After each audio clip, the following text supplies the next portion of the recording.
slang paper. Yeah, I have it pulled up on my Hey, computer. at least this time I don't have to have Google Translate. Right? Oh my god! That's But what at you least this way, I won't use language God, that has not been made yet. Oh well, it depends. Maybe you guys will run into Russians. Ooh. None of you know Russian, though. Nope. No. I sure don't. And the problem is, this is 86, and there's no internet. We have to go to a library. Yeah.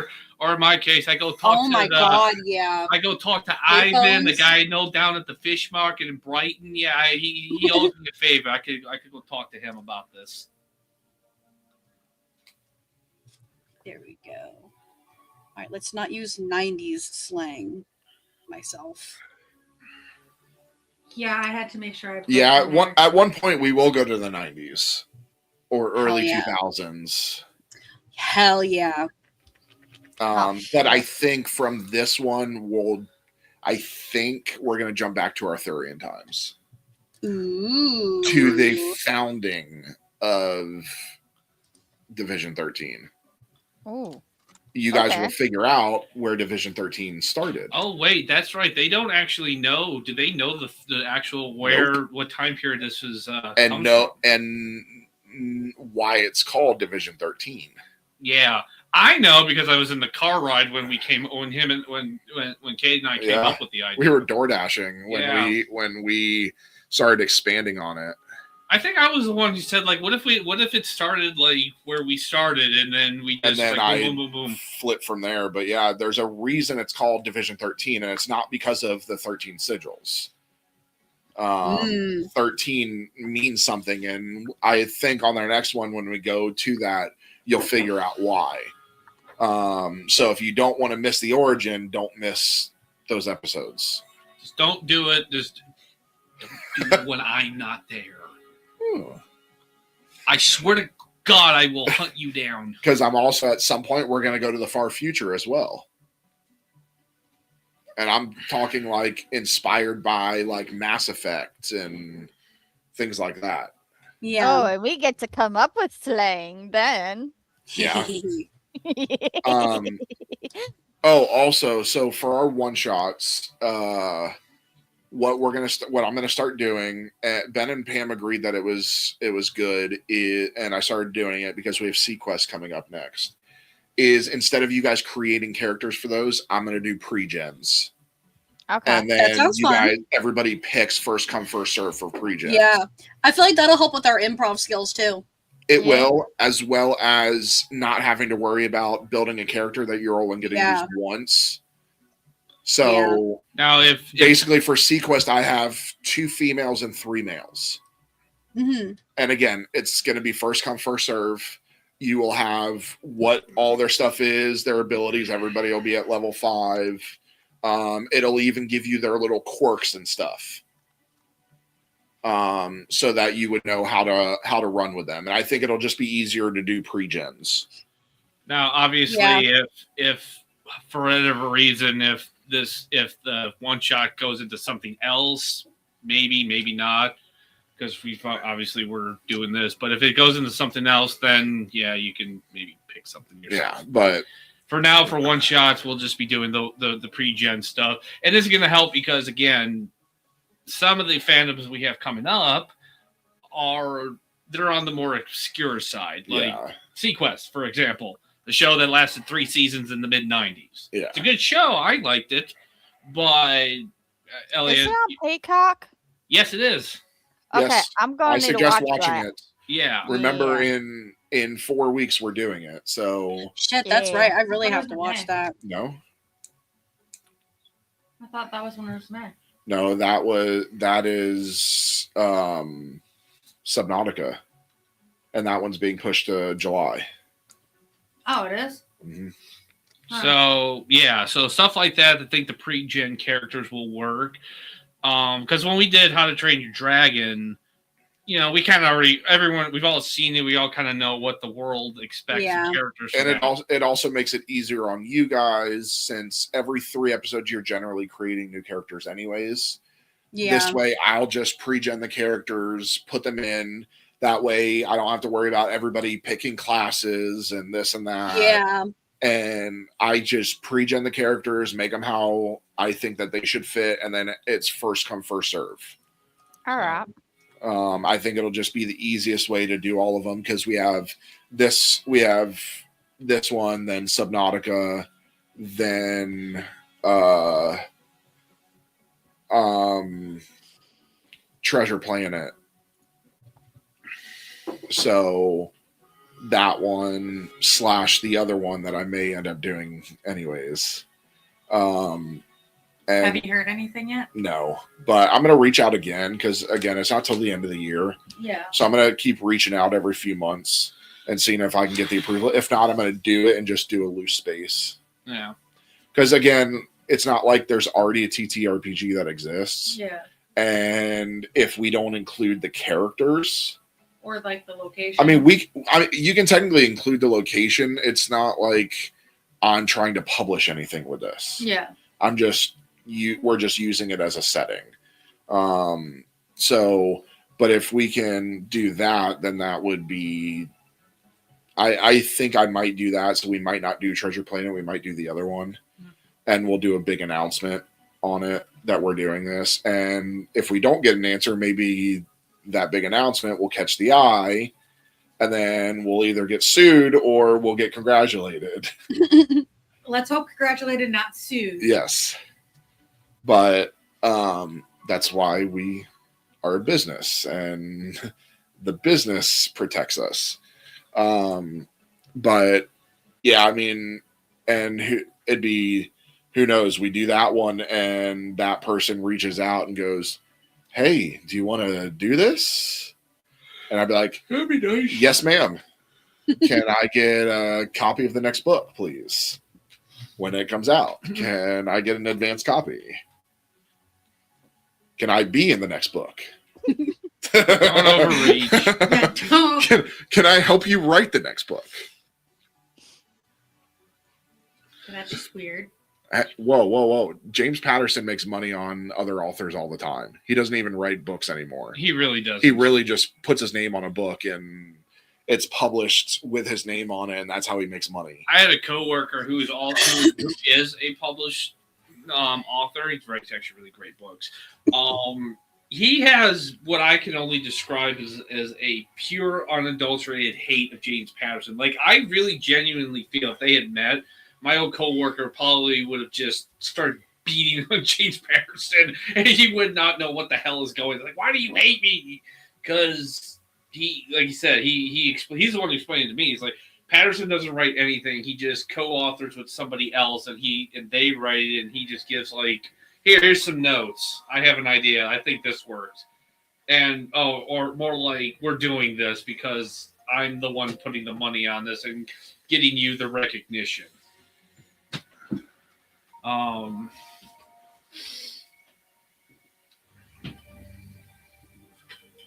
But yeah, James Patterson doesn't really do any of his own stuff now. No, he just puts his name on stuff and goes from there. Reaps the benefits. Maybe writes one page or two or a chapter, and that's it. Yeah. Anytime you see people that they're writing with a big author, it's usually the small author doing it and the big author going, okay, here, signing off. But yeah, so hopefully we can, I think we're going to change to that, and hopefully we'll do that. We'll announce it later on, closer to, and see if we can pull that fan base, because that's a big fan base. Yep. It definitely is. That's a massive fan base. Me being one of them. Hi. Ben still needs to read the books. Okay. I need to finish reading the books. Like I've read the first one and I started the second one. So, but my brain is doing the brain thing where it's just like, I read the first one. I read the first one in 2 weeks. Then the second one I read in a day. And then the third one I pushed out because I didn't want to wait so long in between the third and fourth book. And then finally I was like, you know what, fuck it, I need to finish this. So I finished it last month. And then it left on such a big cliffhanger that I was pissed. And now we find out that the next book's is currently being written. So yeah, I mean they're well written books. They really are, and I thoroughly enjoyed. We're The trying to first keep book. we're trying to keep the books. Yeah, general Triple Dub. secrets. We can't talk about these books because it's going to be a one shot that we're doing, and I want to wait to announce it. But I will. Well, I guess there's a lot of books about dragons, so I'll just say it's a dragon series. There's so many. Yeah. There's a ton. I mean, There really is. Now that I actually think about it, dragons are popular. Everyone likes I have a dragons. few different series of dragons, and I'm just like, yeah, I know. Because Speaking of secrets, Kate, if you look at the Discord, I put something there that I just had an idea to do.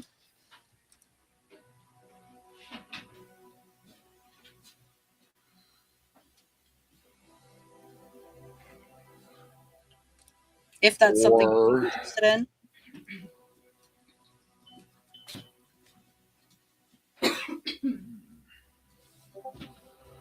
Or I could do that. or that one of those Yeah.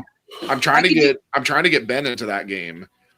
Whichever one you guys get would posted. want, we can put it to a vote if you want. Oh, But yeah. I'd be willing to try that. Ben said he's willing to try the game. He hasn't, because we have the Game Pass. So I'm going to try and get Ben to play the game It's because good. I think he would like it. I haven't really played either of them. I think I played more of the And I honestly, first one than- Elliot, I think the second one has a lot more lore because there's been books and stuff now. Yeah. So, See, I just haven't read any of those books yet. but I But I think know that there's a TTRPG for that one, I think. I believe there is. Let me see. It might be fan made, but I know that there was a website where you could make your own characters. There, Oh, so there's technically, there's a 5e version that somebody made, but we ooh. could, they have a website wanna that use allows our you system. to do it, but we could use our system and Yeah. do it, and then who knows? I would love to go pitch that to BioWare. Yeah. Man, that'd be so cool. And I know I just gave away a little bit, but there's a few games that they make. But Yeah. I'd love to pitch that to BioWare and get in with BioWare. That'd be amazing.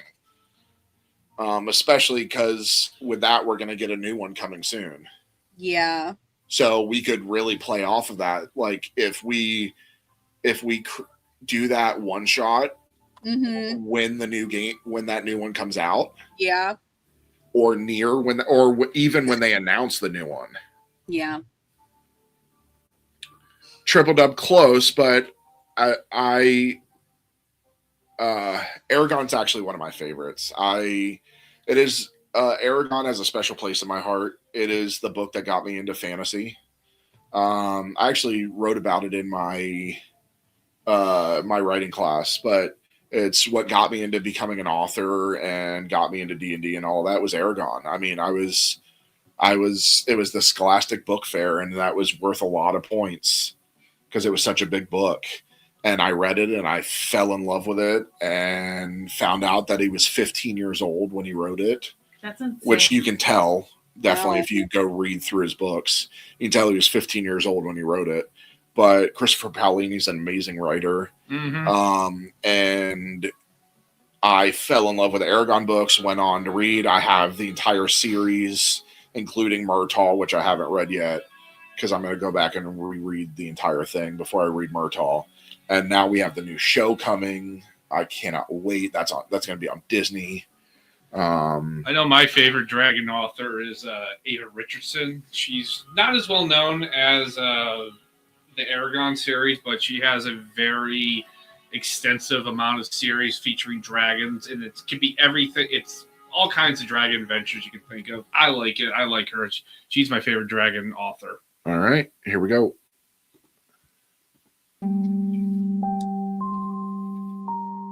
"13 doors and 13 keys, locked in silence, lost in dreams, sigils carved in blood and bone, never speak their names alone.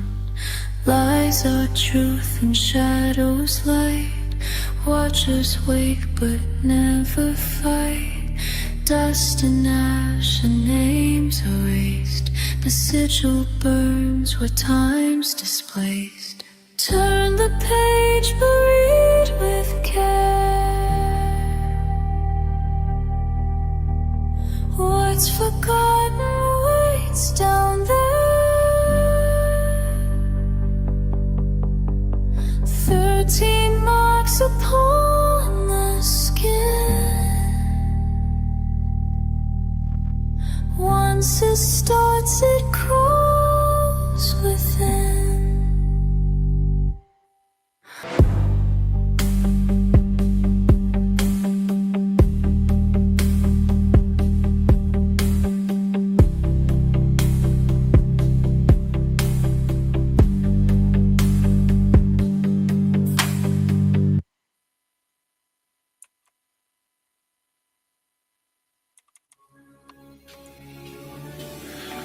All right, so this is 13th Sigil, a live play horror TTRPG set at this point in the 1980s, where containment matters more than truth and procedure decides who survives. Tonight's case is classified, protocols are active. Welcome to Division 13. So, a new arc. As we've stated before, every 3 episodes is going to be something new. New time, possibly at the very least a new case. In this case, we have jumped ahead 30 years to the 1980s. Still in the Cold War, still dealing with the Russians. But this time, we're going to small town Midwest. We're going to Ohio. Ohio. Why Ohio? It's the Midwest. It really is. It's like It's kind the of definition of Midwest. It is the heart of the Midwest. And it's still close enough to us. Of course, this is set in a fictional town, as always. But we are going to see different members of Division 13 in the 80s. So, without further ado, is everyone ready? Yep. Okay. Yep. So, fluorescent lights buzz overhead. You're seated at a long folding table in a government building that definitely does not exist on any map. There's stale coffee, a fan that clicks every rotation, and no windows. At the front of the room stands a man in a gray suit who looks like he hasn't slept in 3 days.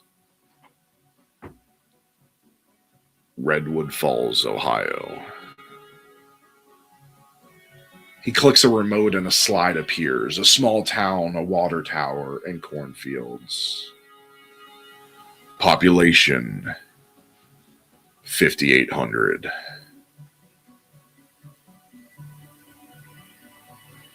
One behavioral therapist missing. A 7-second tone broadcasting from a local AM station at exactly 2:13 a.m. for the last 11 nights. The Pentagon is calling it Soviet interference. We are not. And he begins to walk slowly in front of you. No visible breach, no confirmed entity, no ritual markings. But we are seeing pattern convergence. Another slide pops up, and you begin to see children's drawings.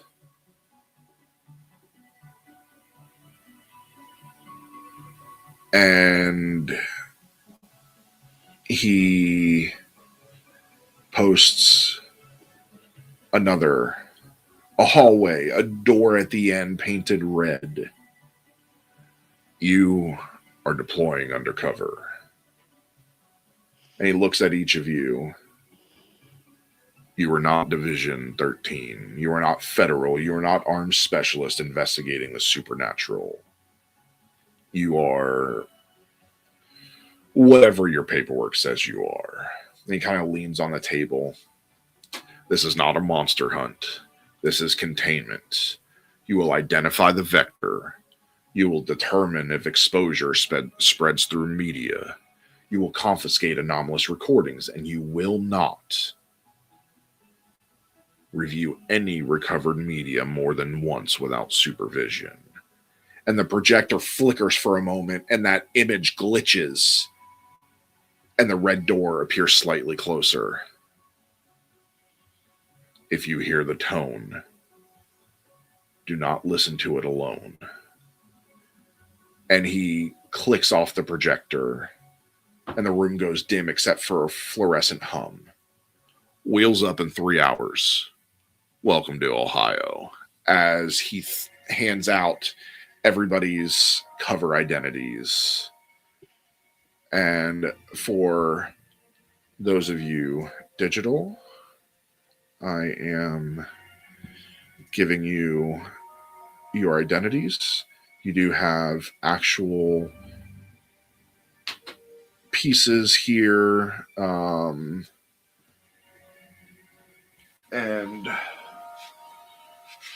for the two of you, this should be the right ones.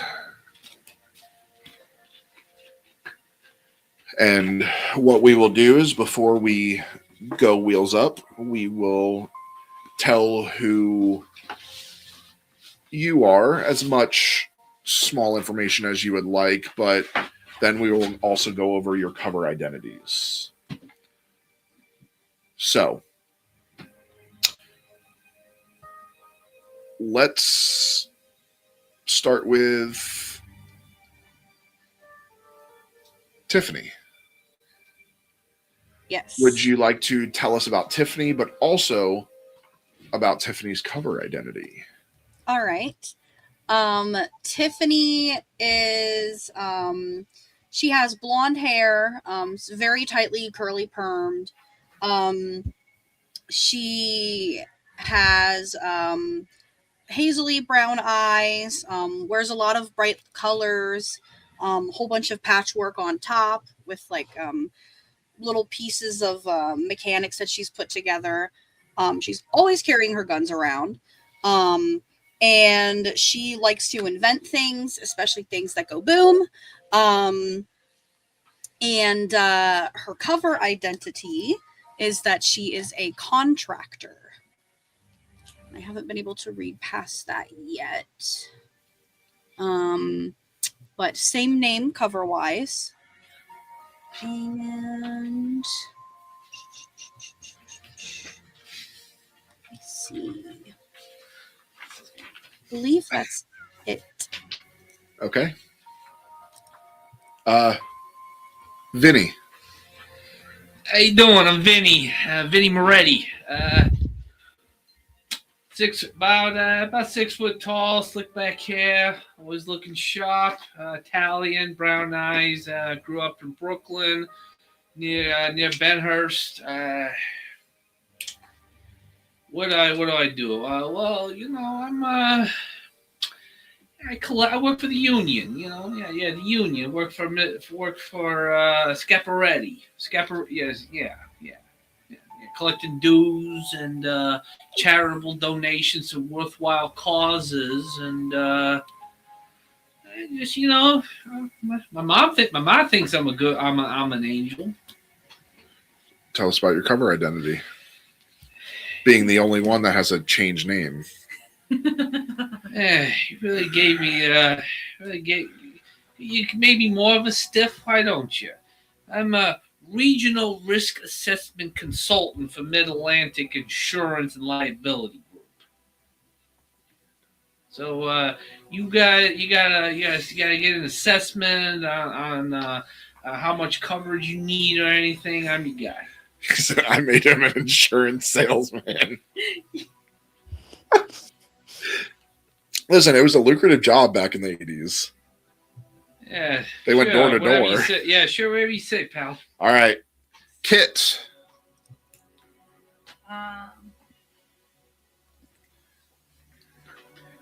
You see, about 5'6", mid to late 30s, practical build. Her hair is always tucked behind her ears, pinned up. In blouse and blazer. My cover identity is exactly the same thing as I am in real life. Or not real life, but name's the same and occupation is exactly the same of a behavioral health consultant. Yes. All right, Stephanie. All right. I'm Stephanie Miller. I am. Why did that move? Oh, hold on. Give me one quick moment. I'm looking at my cover identity and whatnot. Wait, why is that? Oh, that's why. Stephanie Miller, former military, recruited after first deployment. My cover identity is Stephanie Miller. I am going as a signal integrity and field security contractor. Okay, I'm a federal contractor to look into the signal integrity of the radio station. Yes. And I am. So each of you have been given valid credentials that show who you are. Most of you have been given authorization papers that, if questioned, can be presented to validate the work that you are doing in the town. And the next day, or actually in 3 hours, wheels up. So you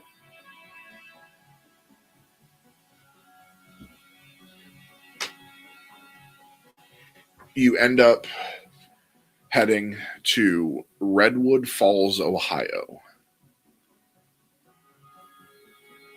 It is October 1986.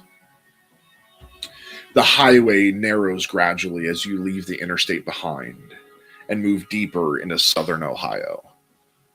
The trees grow denser along the road's shoulders, their leaves shifting toward late autumn color under a low gray sky. A series of wooden utility poles run parallel to the pavement, wires sagging slightly between them, stretching toward a distant rise where a water tower stands above the tree line. A green road sign appears first, mounted on 2 posts just before the town limits. Welcome to Redwood Falls. Population 5,842. Home of the Tigers. The lettering is faded from years of sun and weather. Someone has repainted part of the bottom slogan in a shade that does not quite match the original. The road bends gently as it becomes main street. The buildings are brick and modest, most of them built decades ago and rarely updated. A hardware store sits behind a pharmacy with a red script sign above the door. Across the street, a diner advertises daily specials in white paint on its front window. And a church stands at the end of the block. The message board arranged with careful black letters that read, "Be not afraid." Traffic is light. A pickup truck waits at a four-way stop. A woman exits the grocery store carrying 2 paper bags against her chest. A teenage boy rides past on a bicycle with a portable radio clipped to the handlebars. The sound of talk radio drifting faintly into the street before fading as he turns the corner. Beyond the town center, a tall AM radio tower rises above a cluster of low buildings. Red safety lights blink steadily at its peak. Not far from it, the paper mill operates with the steady rhythm of heavy industry. Pale smoke lifts into the air and disperses in the wind without urgency or drama. It's an ordinary sight for a town like this, the kind of background presence most residents no longer consciously notice. Your instructions were simple. Check in at the Redwood Motor Lodge before making contact. The motel sits just off Main Street on a side road that leads towards the mill. It's a single-story building arranged in a long rectangle.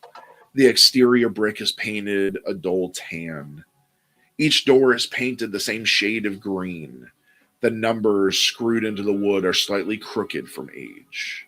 The office window is half covered by vertical blinds that have yellowed with age. A neon vacancy sign glows faintly, one letter flickering every few seconds.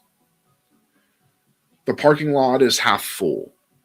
2 sedans, a pickup truck, and a van with out-of-state plates are scattered across the lot.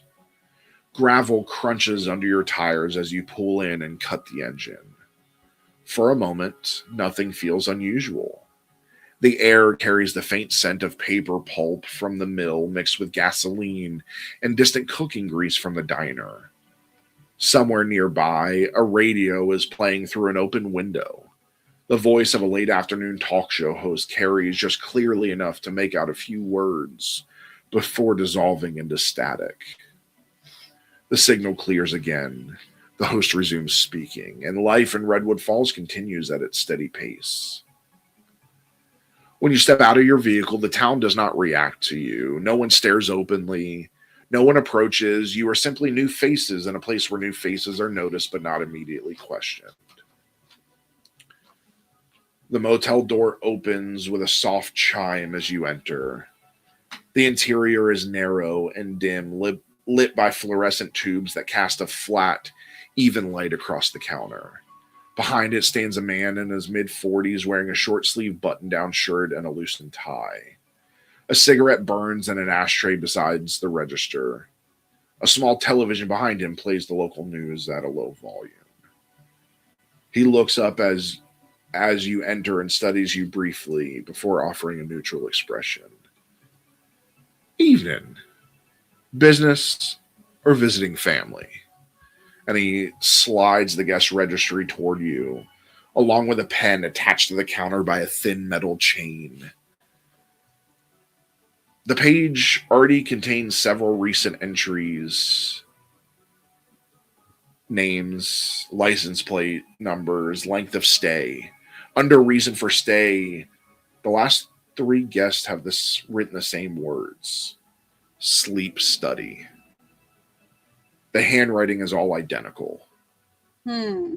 Outside, through the office window, the red light on the distant radio tower blinks again against the darkening sky. Kind of look up to him like, don't worry about it. Check it in, see if you got some rooms for us. Oh, of course. Just please sign in, put your name, the license plate number of the vehicle you're in, and if everybody's getting a different room, everybody will need to sign in, and please put your reason of stay. Tiffany pops a piece of gum in her mouth and then looks between Vinny and that guy. I am so sorry. He is like so rude. Hey, don't talk for me. I got it. Listen, what's your name? Bill. Bill. Nice to meet you, Bill. Listen, sign my name, give you the license. How about I pull out a $10 bill? Just kind of, you forget about why we're here. Huh? Make a guile check. Okay. I just go put my name and put business. Yeah. Okay. I write my name, put little hearts for the eyes, and just put business. I say 6, 6, and 3. That's 15. Mm-hmm. 2 and a 4. That's 6, so 21. Okay. Plus, Plus 5. Okay. 26. Critical success.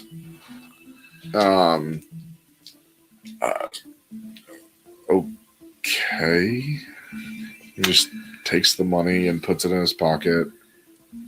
I know I like you, Bill. So, I mean, you could have just put no comment, but thanks for the $10. I know he's always got to be so extra. Anyway. So, I'm going to put my name and just say business. Bill, any good place to get a bite to eat around here? We've got the diner just down the street. It's not the only place around here. Really a one-horse town around here, huh? Yeah, I mean, we're pretty small.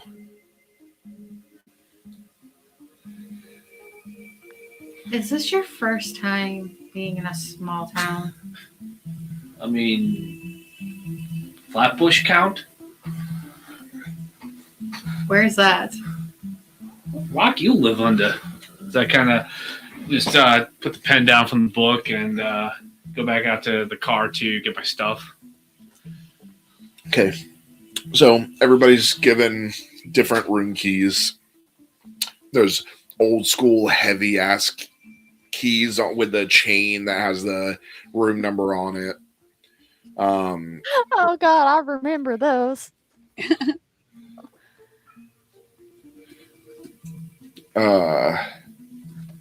Everybody else going out to get their stuff. Yeah. I'm gonna try to make Vinny get my stuff. I pull out my suitcase and I'm about to close the hood and I see Oh Tip. wait, actually, can you grab mine too? Oh, I look like a doorman? You're the man. Oh, I thought all you dames were all liberated and stuff like that. You can't get your own bag? So I kind of walk away. Don't make me Wow. shoot you already. Yeah, Remember that when you asked me for a favor. All right, you know what? Because I'm a generous guy, I go back over to the thing and I pull this ridiculously heavy suitcase. What the hell you got in here, rocks? A lot of guns. How about, I kind of go over quietly. I'm like, how about you keep that to yourself, huh? Well, you passed. Don't be fucking announcing. What, is this town around. anti-American? I can't have any guns. No, swear to God, dizzy dames. As I kind of go I'm over. just grabbing my bag, shaking my head. I'm just like, I look at Stephanie. my team. What the hell This did is my team. we get into? I don't know. I really don't know. And I pick up my suitcase and head to my room and just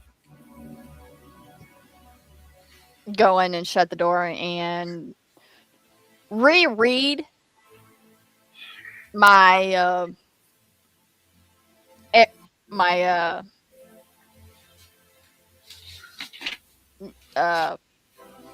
notes for Okay. everything so I can make sure I have it down. Okay, so the key turns stiffly in the lock, and the door opens with a slight drag against the carpet. Each of you steps into a room that's identical to the others, as though the building was designed once and never reconsidered. The first thing you notice is the smell. It's not unpleasant, but it's layered. old carpet cleaner, cigarette smoke that never fully left, and something faintly chemical beneath it. Air conditioner beneath the window hums steadily, its vent rattling every few seconds as it pushes out air that is neither fully warm nor fully cold, and that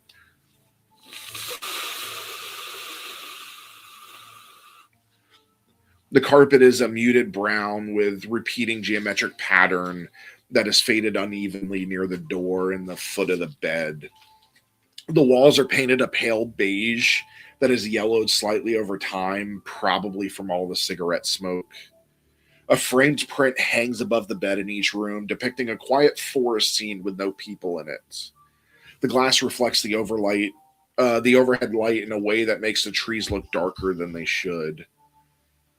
The bedspread is a heavy floral pattern in dull reds and greens, tucked tightly at the corners. When pressed, the mattress gives slightly more than expected, as though it has been used for many years without being replaced. The pillows are flat but clean, stacked neatly against the headboard. To the right of the door is a small bathroom, with a narrow sink and a mirror mounted above it. The mirror has a faint line running diagonally across one corner where the backing has begun to separate from the glass. The lighting inside the bathroom is harsher than the main room, buzzing faintly. Two thin towels hang folded over a metal rack, and a bar of motel soap rests unopened beside the faucet. A small wooden desk sits beneath the window. The wood veneer is chipped along the edges. A notepad rests in the center with the motel's name printed at the top, Redwood Motor Lodge. A cheap ballpoint pen lies beside it. The drawer opens smoothly, revealing nothing but a folded motel directory and a Gideon Bible with worn edges. The window looks outward, out toward either the parking lot or the back edge of the property, depending on the room. Thin curtains hang on either side, slightly crooked on their rod. When parted, they reveal the blinking red light of the radio tower in the distance, steady and rhythmic against the darkening sky. On the bedside table sits a beige rotary phone. For those kids, there's a phone that you have to... The cord is tightly coiled. Next to it's a small digital alarm clock with red numbers glowing steadily. Those nice, big, bright red numbers. A black and brown, really big alarm clock that your parents had in their bedroom. The time read 6:42 p.m. The colon between the numbers blinks in a slow, even rhythm. Nothing is out of place. Nothing appears disturbed. There's no obvious signs of intrusion, no visible damage, no hidden symbols carved into furniture. It's simply a motel room in a small town, Ohio, in 1986. And yet, when each of you closes the door behind you and the latch clicks into place, the quiet feels heavier than it should. Outside, a car door slams somewhere in the lot. A television turns on in another room, its volume low. And the radio tower light continues its steady blink in the distance. Inside your room, the clock continues to glow red against the dim light, counting forward 1 second at a time. Once I put my bag down, because of, say, past experiences, I start checking for bugs and wires. Like I take that rotary phone and I unscrew the receiver, looking for bugs. The mouthpiece. Yeah, the mouthpiece. Looking for electronic bugs. Checking everywhere where electronic bug or surveillance eavesdropping stuff would be. Okay. Make an aptitude check. Aptitude. Okay. I would also be doing the same. Okay, do the same. Same. Two. Yeah, I'm gonna do that eventually, but I check for real bugs first, like bed bugs. Okay. Everybody make an aptitude check then. 12. Okay. 16 plus 5, 21. Okay.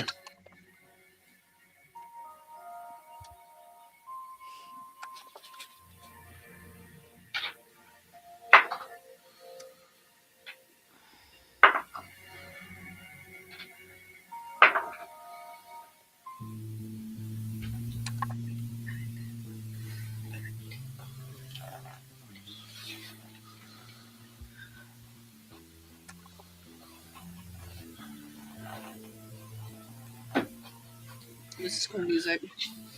Figured it was a little more 80s. Mm-hmm. Thank you to our friends at Pocket Bard. For those that are wondering, this specific one I'm using for this, they have numerous scenes, but it is called The Gutter. All right. I got a 16. Okay. I got a 20. Okay. 20. Okay. All successes. But you find nothing. Including bed bugs. Okay, good. You get the feeling that while this motel isn't the Ritz, the Ritz was around in the 80s.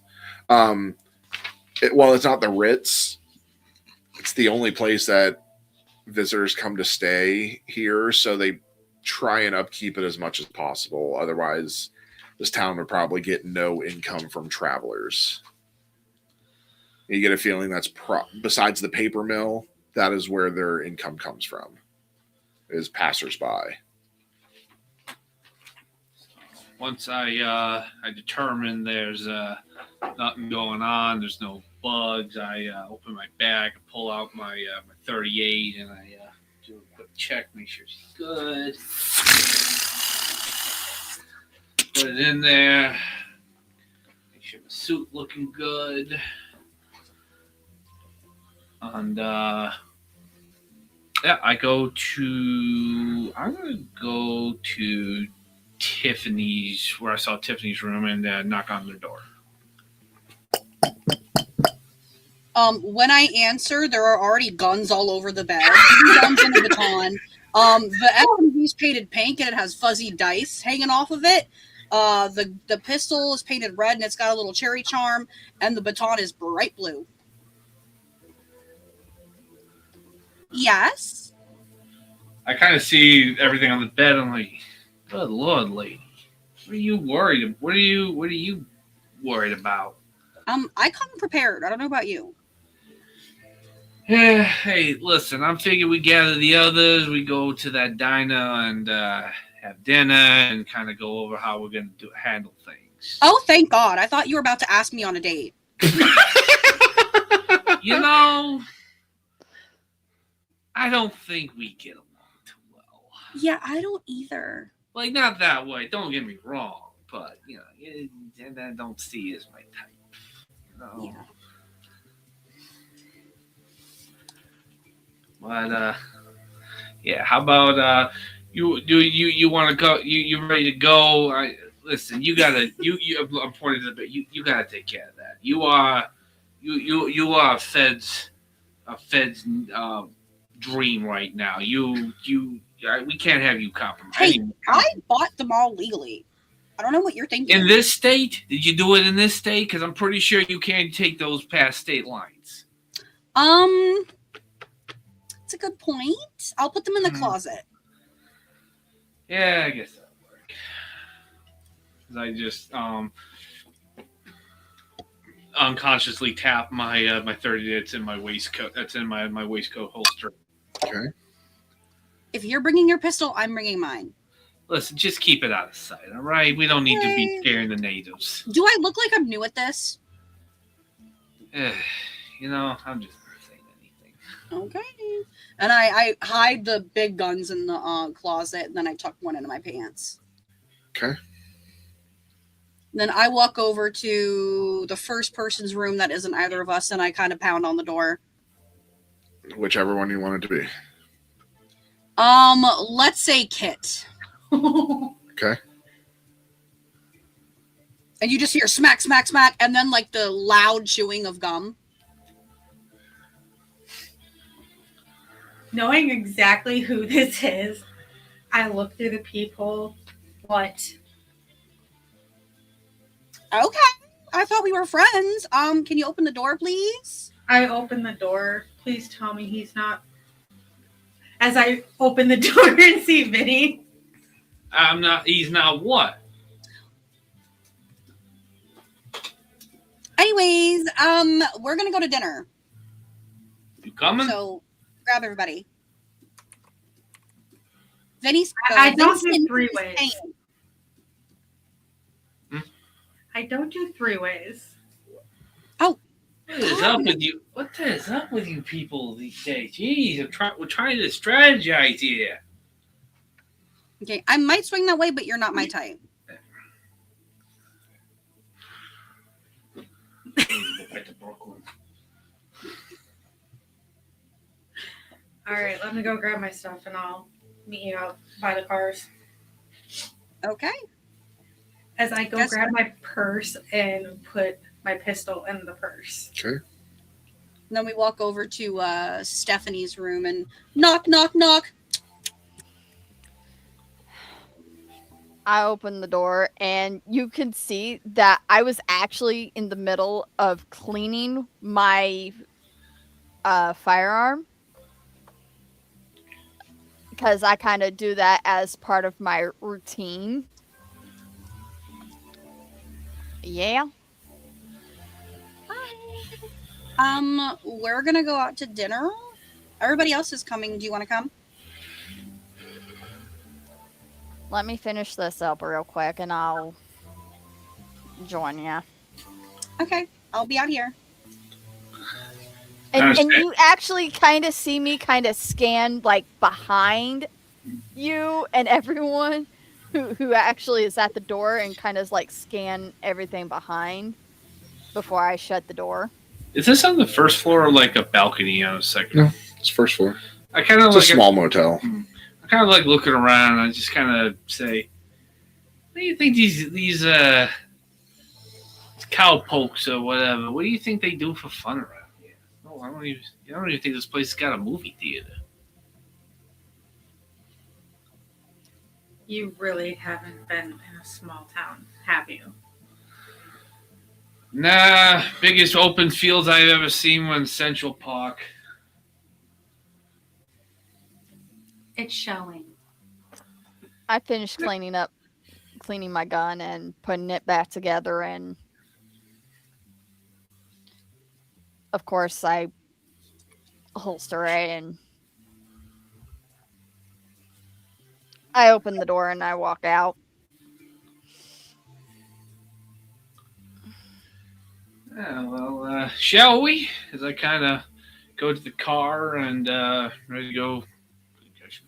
Could we have walked to the diner? Yeah, I mean, you're not that far from Main Street, which is where the diner is.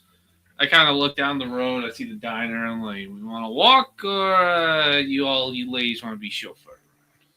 Either sounds fine to me, but if we're getting in the car, I call shotgun. Honestly, I prefer to walk. Yeah, let's walk. Use the exercise. So I kind of fall in step with the others. Okay.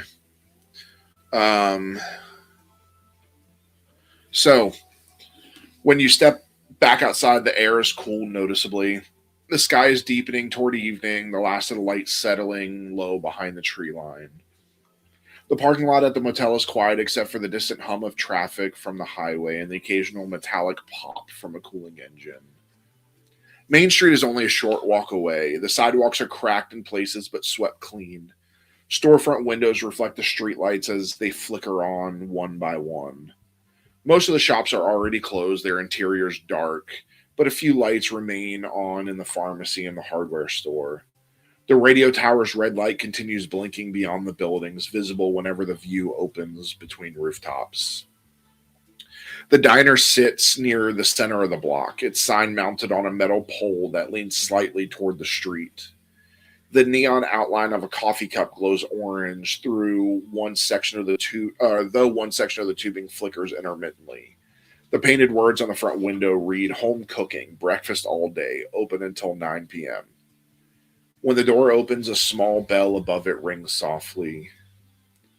Inside, the space is narrow but warm.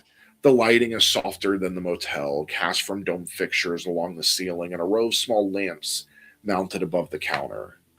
Red vinyl booths line one wall, their seats slightly cracked along the seams. Opposite them runs a long counter with fixed stools bolted to the floor.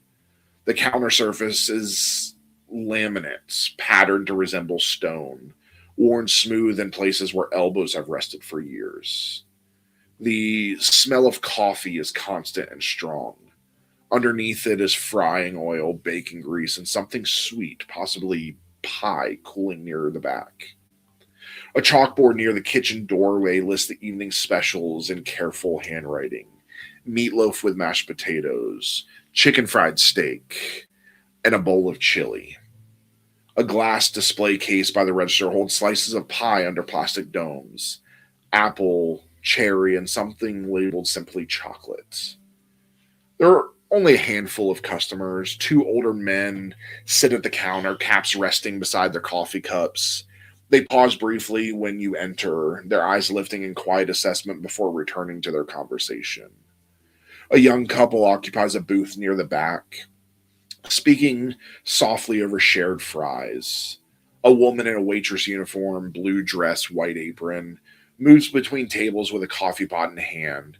She looks up as the bell rings and offers a polite practice smile. Evening, she says as she's already reaching for menus. A small television mounted in the corner above the counter plays the local news with the sound low. Closed captions crawl across the bottom of the screen, visibly slower than the mouth that is speaking. The image occasionally flickers as if the signal is being adjusted somewhere off screen, but it steadies quickly each time. The diner feels lived in and comfortable, the kind of place where everyone knows each other's usual order. You're guided to your seats. Everybody go ahead and make aptitude checks. See if you can notice some small details. I would also like to use veil sense to see if there's any supernatural entities or active sigils within 30 feet. Okay. It's an aptitude? Yep.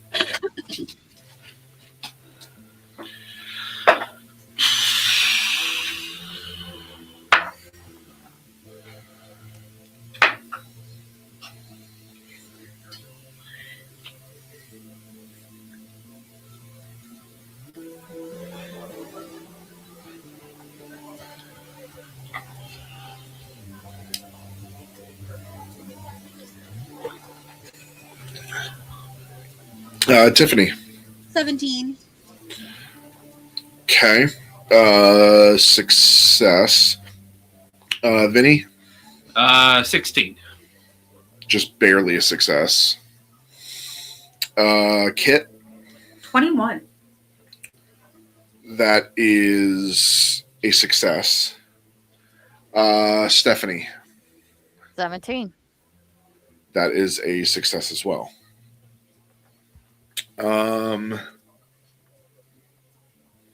So you don't sense anything, but you guys see a stack of local newspapers near the door.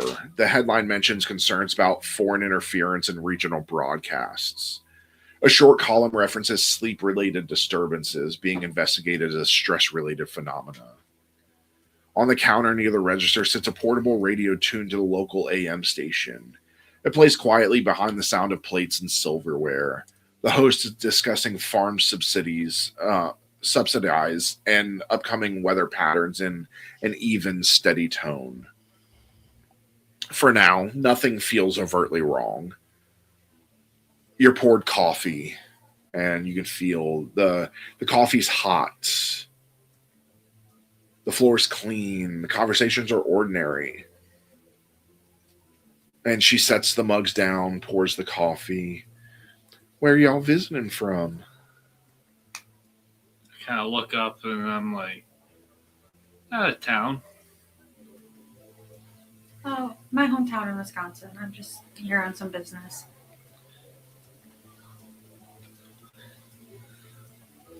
Okay.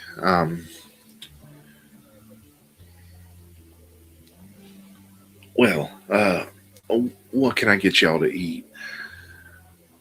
You can see our specials up there on the board. You're going to kill me for this one. I'll take some of the chili.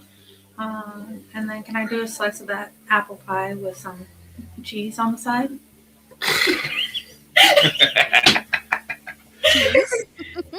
I mean, Your this is the Midwest, so.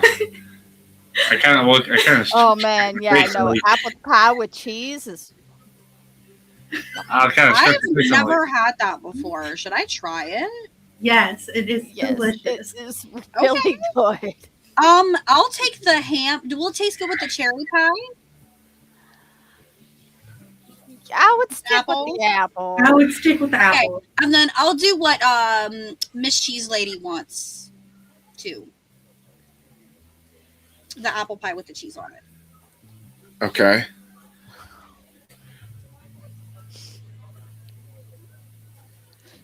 I think I'll take your meatloaf with some of that mashed potatoes, if you don't mind. All right.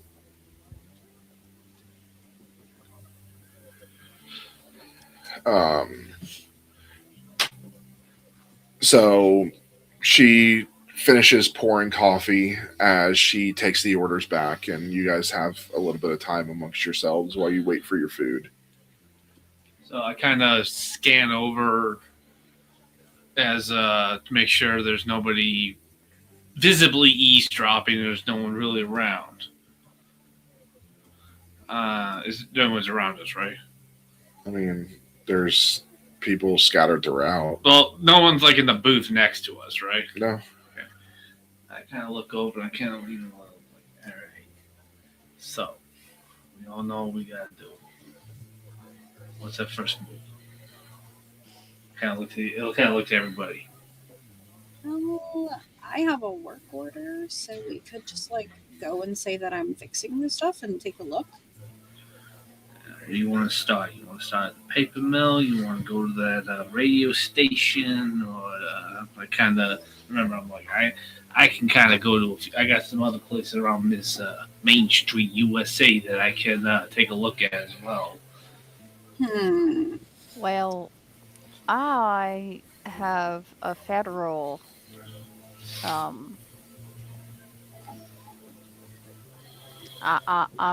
federal commission here, so What like FCC? What? Yes. yes, FCC. So I can get into that radio station. Yeah, mine's for the radio station too. I'm here for like a technical evaluation. Yeah. I'm here to I'm here for an inspection.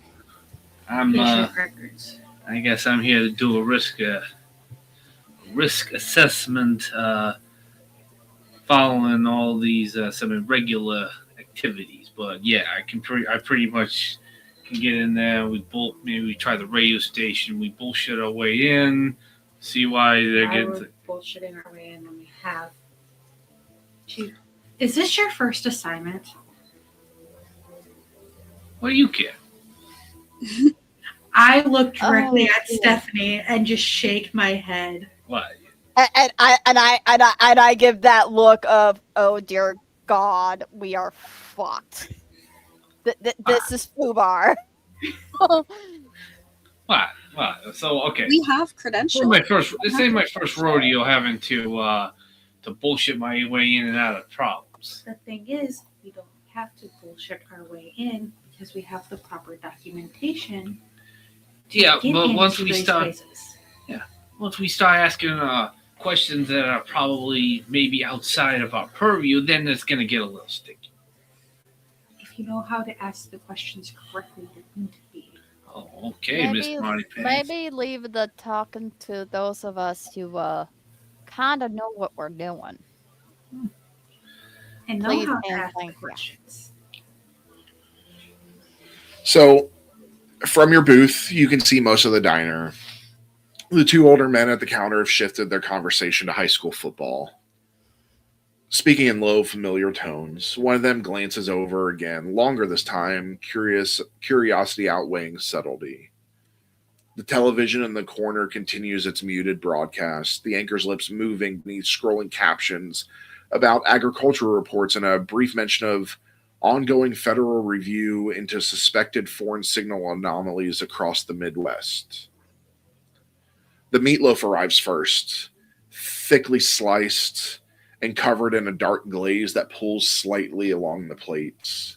The mashed potatoes are smoothed carefully and a shallow well in the center filled with brown gravy. Steam rises steadily, carrying the smell of beef and onions. The chili follows in a heavy ceramic bowl, deep red with visible beans and ground meat, a thin sheen of oil collecting along the surface. Crackers are wrapped in plastic and stacked beside it. The apple pie comes last. The slice is generous, the crust browned unevenly at the edges. A square of pale American cheese rests on top, already beginning to soften from the heat of the filling beneath it. The waitress sets it down with a small nod as though this is an entirely normal request, which here it is. It's the Midwest. You know that I had to do it just to fuck with you. The radio behind the counter continues to murmur. The host laughs lightly at something off mic before transitioning into local advertisement for farm equipment. The signal wavers briefly, the sound thinning for half a second before returning to clarity, and no one reacts. Outside the front windows, Main Street grows darker. The streetlights cast a yellow wash across the pavement. A pickup truck rolls slowly past, its headlights sweeping across the diner interior before disappearing down the block. At the counter, one of the older men says quietly, "Hey, you hear about Morrow's place?" And the other guy grunts in response, too low to catch clearly over the clink of silverware. The waitress passes again with the coffee pot and asks, "Everything tastes all right?" Delicious, thank you. Absolutely. And her eyes kind of linger just a moment longer than necessary, taking in faces she doesn't recognize. Food is solid and familiar, kind of meal that feels predictable in a town that prides itself on being predictable.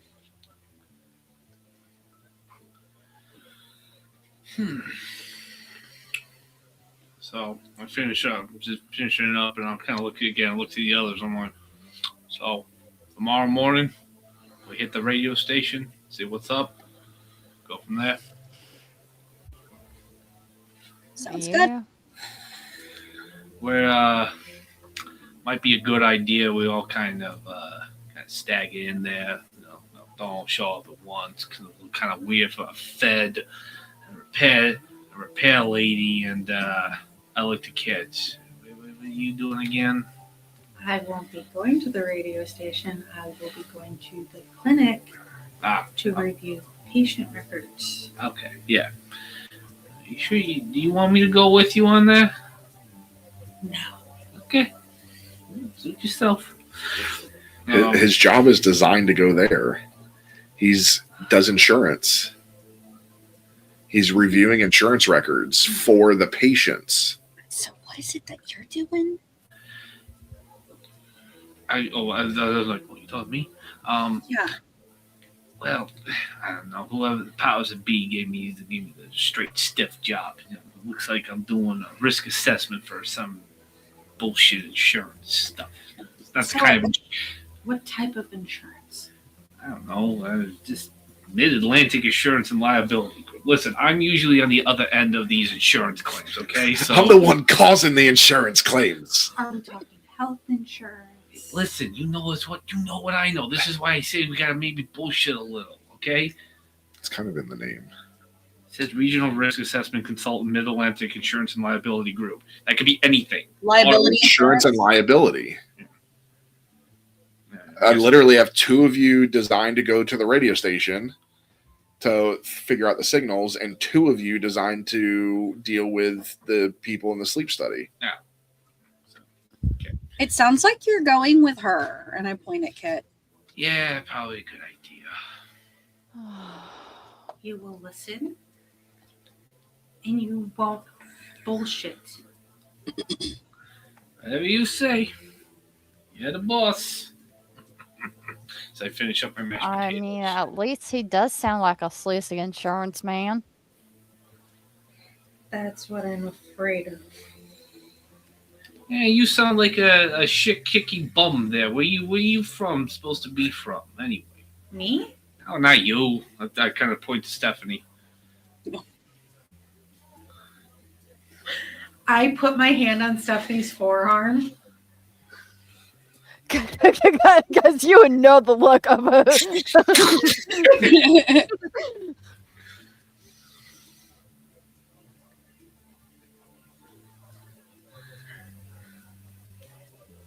Okay. Former military Oh, from Atlanta. oh, Atlanta. Okay. No need to. No need to get everything on twist. Just busting balls here.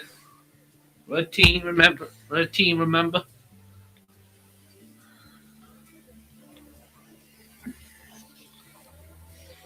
I look to Kit and I go, I wish you all the luck in the world with this one because he is. I think that's why they put him with me. It's because I do have the patience of a saint. He's got rocks where God should have put a brain. Tiffany busts out laughing.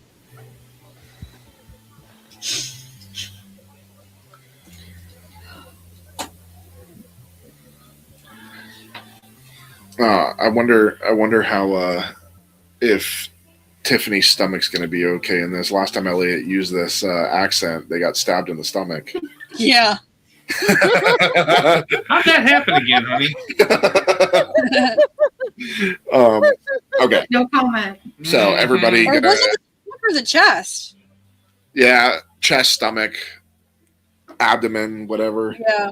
All right, so everybody gonna head and sleep before they have to. I go up and pay the bill. I leave a nice $20 tip on the table. Jesus, that's a lot of money. Damn, like it in this in the This is 80s. That is 1986. like, That's a good tip. fuck. Listen, this This money ain't mine. also it's from feeling generous, you know. All right, so I may or may not have watched a lot of mob movies before to get to research this. I thought you were show. saying I may or may not have washed a lot of this money.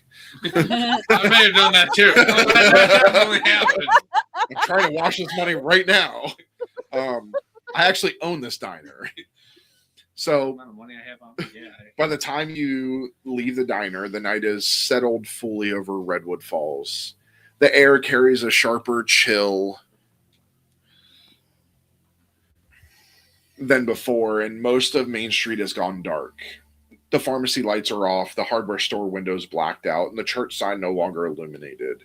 The only steady glow comes from the street lights and the distant red blink of the radio tower, marking time above the rooftops.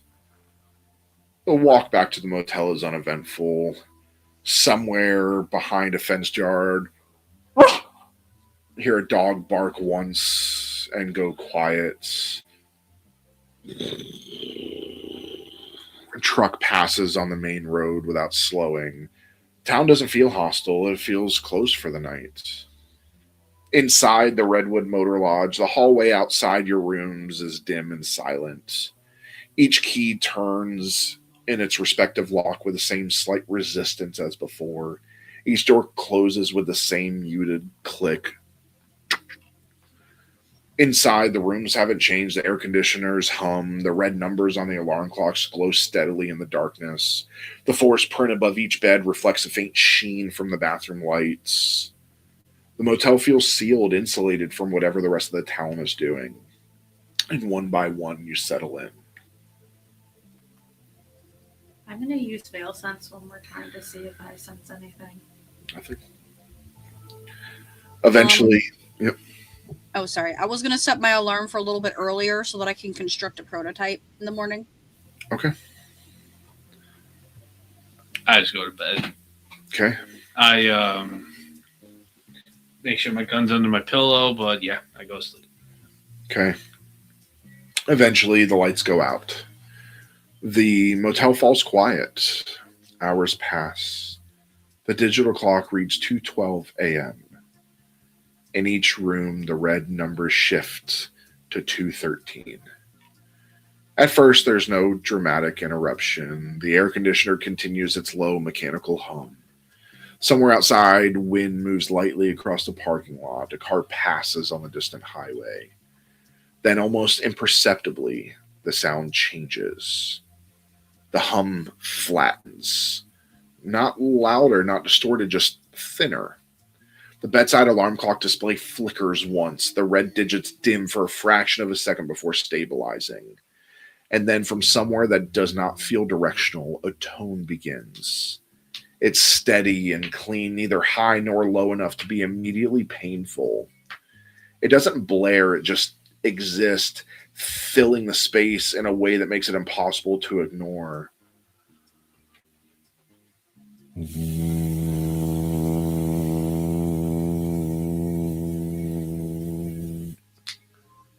It lasts exactly 7 seconds. There's no static before it, no crackle after it, just tone. Stephanie, you feel a brief tightening behind your ear, a sensation you can't immediately place. Tiffany, the alarm clock display pulses once in rhythm with the sound before returning to normal. Kit, the bathroom light that you left on dims slightly during the 4th second and brightens again at the 6th. And Vinny, the air feels subtly heavier for the duration, as if pressure is shifted without explanation. And at 2:13 and 7 seconds, the tone stops. The air conditioner resumes its normal depth of sound. The clock continues counting forward. Outside, nothing crashes, no alarm sounds, no one shouts. The town remains quiet. And yet, for those who are awake or who wake in the immediate silence that follows, there's a lingering awareness that something precise has just occurred. The red light on the radio tower continues to blink in the distance, unchanged. And you can wake up the next morning. Most of you remember that tone somewhere in the back of your head. You can hear that dull tone, wondering what it was and finally experiencing the phenomenon that's going on in this town. I kind of wake up, I get dressed, make sure my tie is good, shoes aren't scuffed, and I go outside and wait for the others to buy the car. Okay. I make a disruption charge for my prototype for the day, Sure. and I kind of pack it. I have like a backpack for like tools and stuff, and I kind of hide it in there. And then I kind of walk out and wait. And I also have a bag for my inspection tools and whatnot for the radio tower, as well as, you know, my credentials and whatnot to get into it. And I actually get into a proper, well, federal contractor looking suit. Okay. So, and I clip my badge on, the badge that I was given on. So I get in my normal clothes, clip my badge on, grab my purse, and grab my file folder full of all the paperwork that they gave me, and walk out to meet everybody else. Okay. I look at everyone. I look at everyone coming to the car. I'm like, looking good this morning, ladies. That's what I like to see. Ready to get our claws in it, as they say. Kind of smiling at everybody. and I lean in and whisper to Kit, dumber than a box of rocks. I just nod my head. All right. Hold the door. I open the doors for everybody. I get Thank you. I get in the driver's seat. I get in the passenger seat, just smacking my gum very annoyingly. I get into my own car and drive to the clinic myself. I thought we only have one car. You Yeah. have only one car? Mhm. How far is the clinic from the hotel? I mean, driving, it's not long. But keep in mind that there's going to have to be drop-offs because you're going to different places.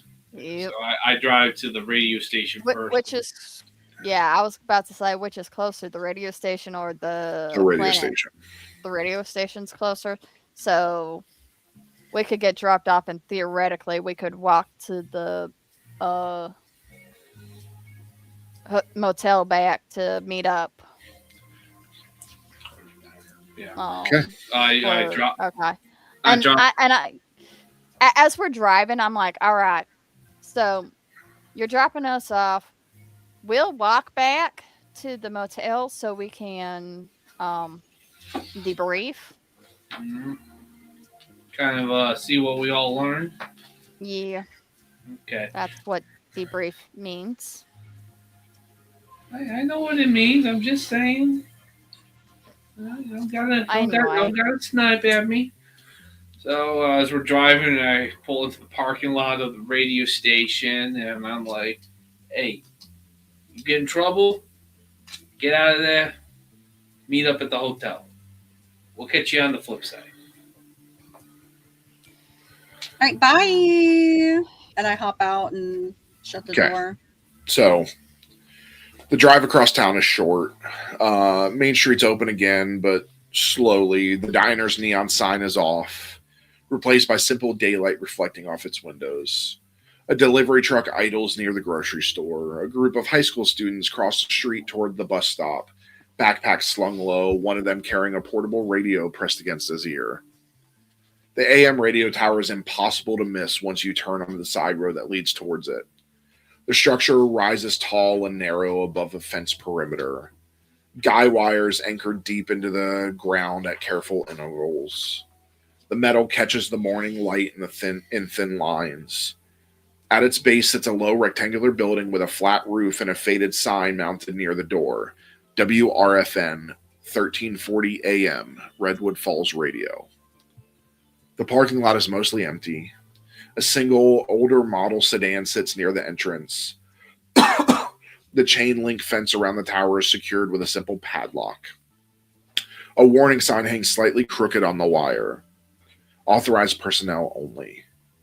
The station building itself looks functional rather than polished. Beige siding, narrow windows, a satellite dish mounted awkwardly along one wall. The air around it carries the faint smell of hot metal and dry grass warming under the sun. So inside the station, it's a bit smaller than the two of you expect. A narrow lobby area leads directly to a front desk cluttered with paperwork, cassette cases, and a half-eaten breakfast sandwich wrapped in wax paper. The walls are lined with framed photos of past radio personalities, some smiling stiffly into studio headphones from decades earlier. Beyond the lobby, through a window, you can see the main broadcast room. A mixing board stretches across a wide desk beneath fluorescent lights. Two microphones hang suspended on adjustable arms. A reel-to-reel deck sits against the back wall beside a stack of labeled tapes. The equipment is well used but maintained, knobs worn down smooth by repetition. From somewhere deeper in the building comes the faint murmur of a morning host finishing a weather update. The voice is steady and familiar, describing temperatures and crop forecasts in the calm cadence of someone who has spoken to the same microphone for years. A man in his early 30s emerges from a side hallway, wiping his hands on a rag. He pauses when he sees you, eyebrows lifting slightly in surprise. Can I help you? Behind him, you can see through the glass of the studio window the broadcast waveform monitor traces an ordinary pattern across its screen. Are you the station manager? I am. All right. And I hand my letter of introduction to the station manager. Yeah, I hand my authorization over. Okay, these are great. What are you here for? The concerning tones that might be Soviet. I'm with the FCC. I promise you that whatever is going on is not Soviet related. Gotta rule everything out, sir.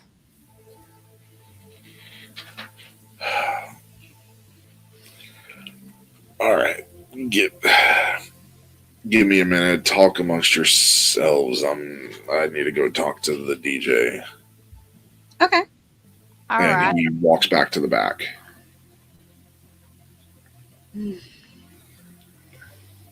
I guess he wasn't expecting us.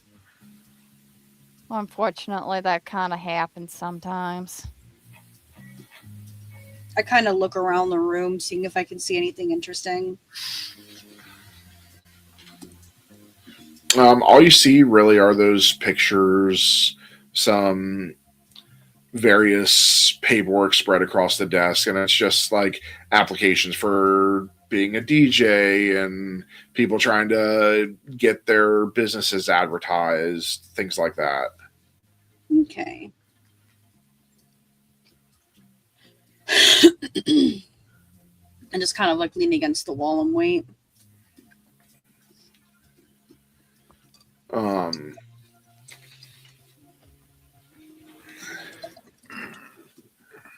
So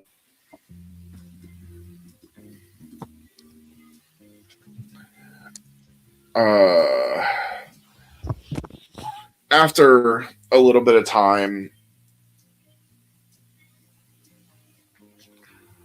he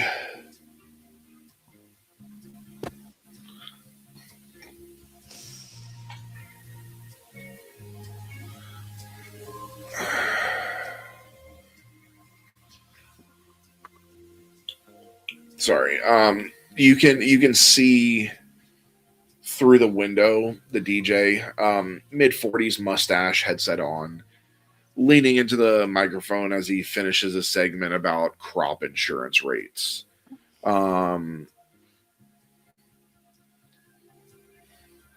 You see that there is a reel-to-reel deck against the wall in the lobby that's powered on. It has a small red indicator light that's glowing steadily, and there's a stack of tapes that sit beside it, each labeled morning show, ad copy, community announcement. There's one tape that's marked next to it that just says workshop master. There's no date, no initials, just that.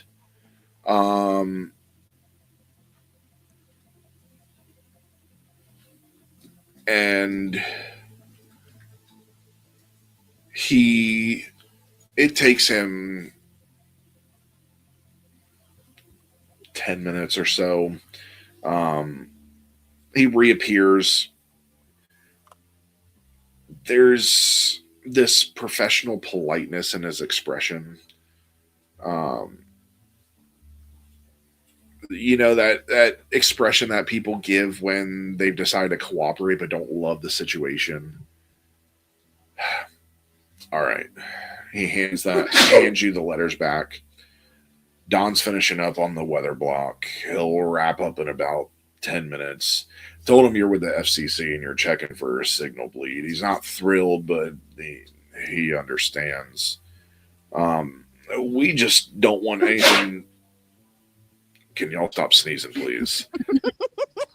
We just don't want anything strange during. We just don't want anything cutting in while he's live. Once he's off, you can take a look at whatever you need. And he hesitates for a second.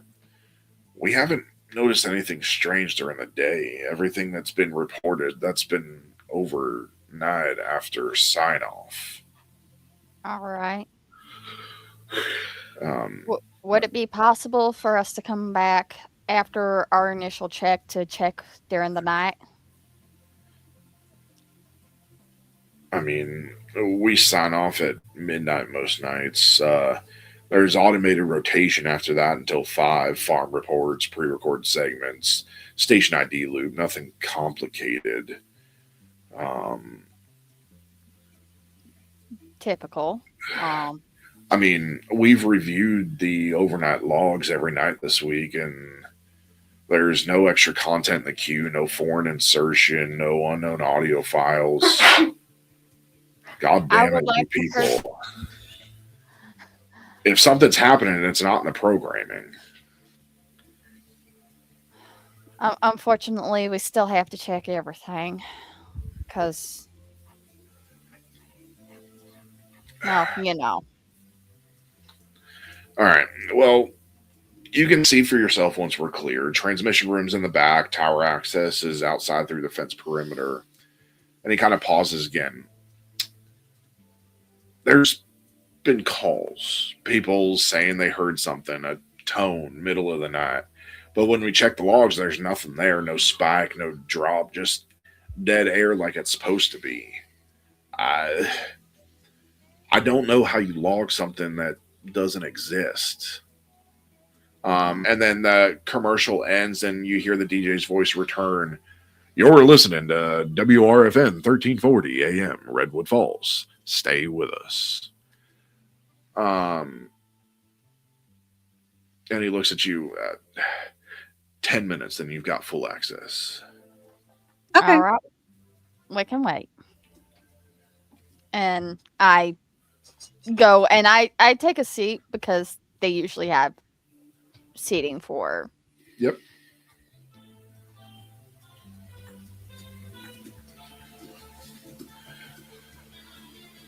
All right.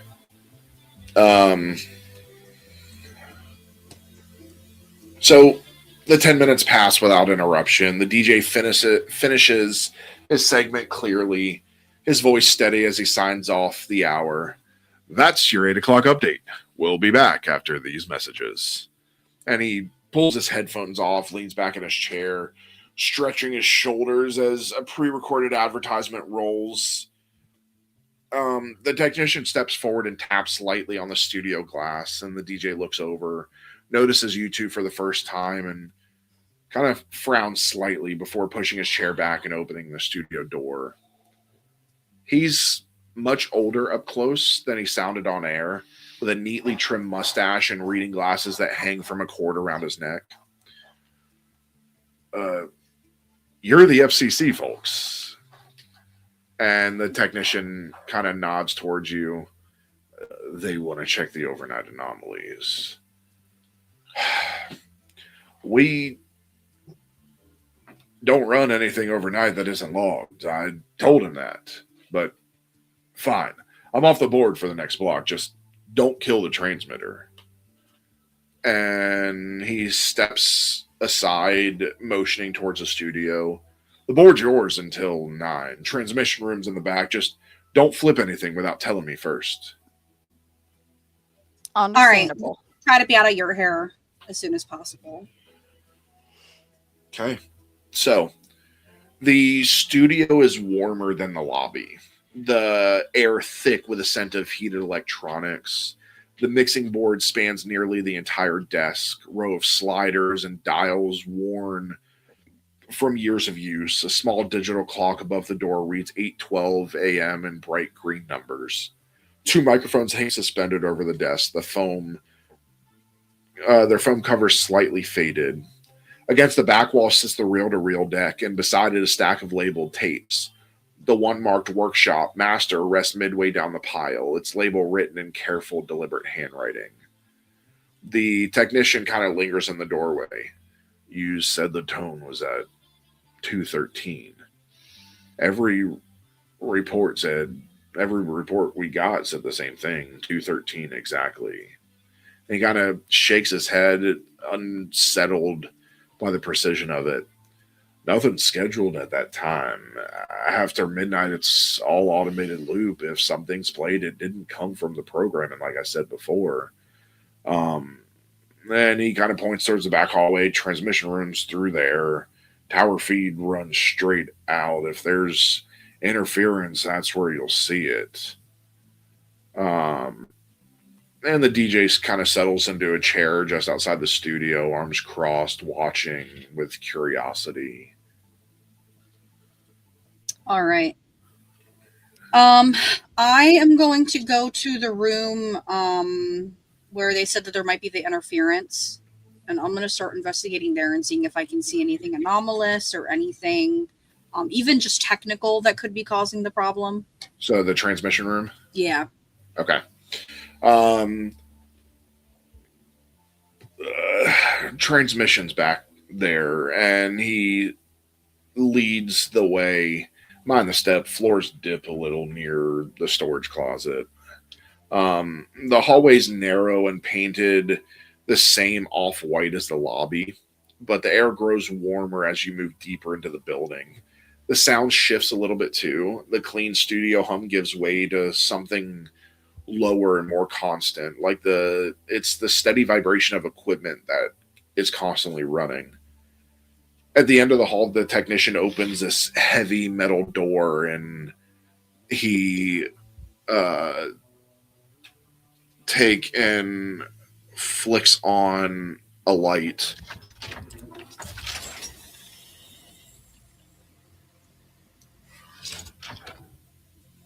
And the transmission room is smaller than expected and packed tight with equipment. Racks of hardware line two walls, metal cabinets stacked with amplifiers, processors, and signal routing units.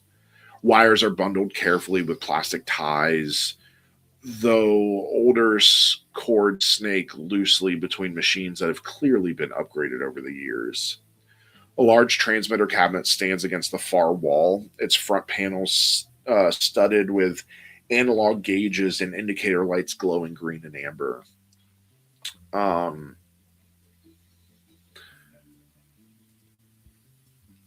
the technician he steps inside. This is the primary feed. Studio board routes through here before going out to the tower. Overnight automation runs off the secondary deck, and he points to a separate unit mounted lower on the rack. Nothing fancy. It's all analog with a digital timer overlay. Make an aptitude check. Okay.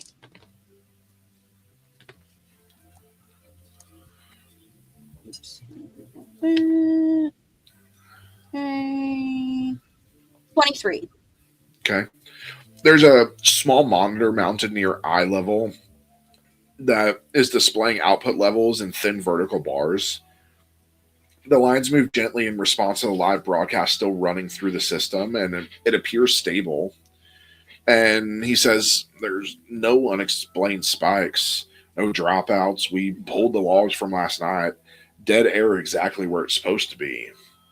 If there's something riding the signal, it's not tripping any alarms. It's certainly weird. I want to look. Is there any place to Okay, I guess what I'm going to do first is I'm going to check mechanically to see if there's just any like wires that have been chewed through, or like something that's clearly not being upkept that could explain this on like a normal level before I investigate on that, like a further level. From what you can tell, mechanically everything is sound. It's older, some of it, but okay. It seems sound. Could I have just another look at those logs? I know you said they looked okay, but maybe I might see something. Yeah. Hold on one second. He goes off to grab them, comes back a minute later. And he's got the 3-ring binder and a thin stack of continuous feed printer paper. You know, that old printer paper with the perforated edges. We had one of those. Man, I wonder if you can still buy those things. And I can still hear the sound that. Yep. And then the rib,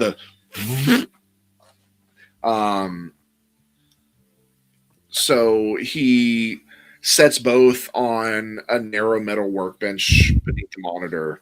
Well, this is the automation log. He's flipping open the binder to a tab labeled October 1986. The pages are neatly organized, each entry time-stamped in careful block print.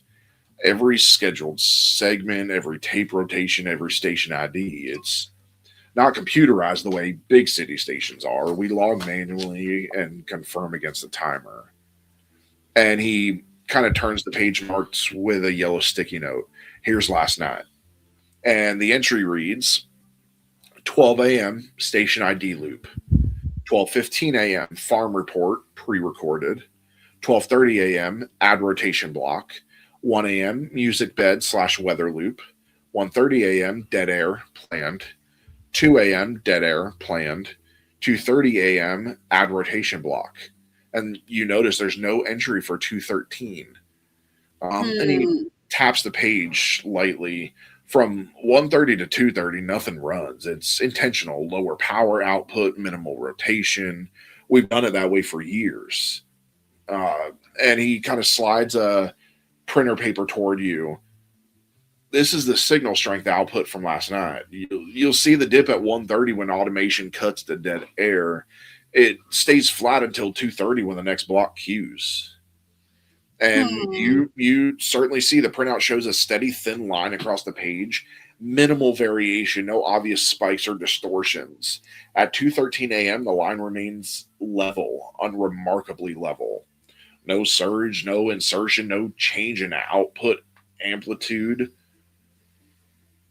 If something played, it didn't come from our board, and it didn't register on the transmitter. Okay, what I'm going to do is I'm going to go backward 11 nights and see if there's any kind of difference whatsoever between the day before the anomaly started and the day that the anomaly started, to see if anything was different, if there was like a weird different ad, if any like dead air was kind of changed like time-wise, if there was any kind of difference there. Okay, so you want to compare 8 days? Because it's been happening for 7. Oh, I'm sorry. I thought it said 11 nights. So Maybe yeah, it might have been 11. The day before, the night before the change started, and then the night that it did start. I want to compare those two and kind of go through and see if anything really changed. Okay.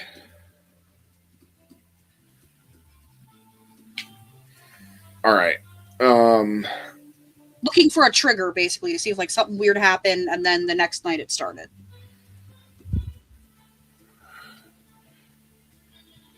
Okay. So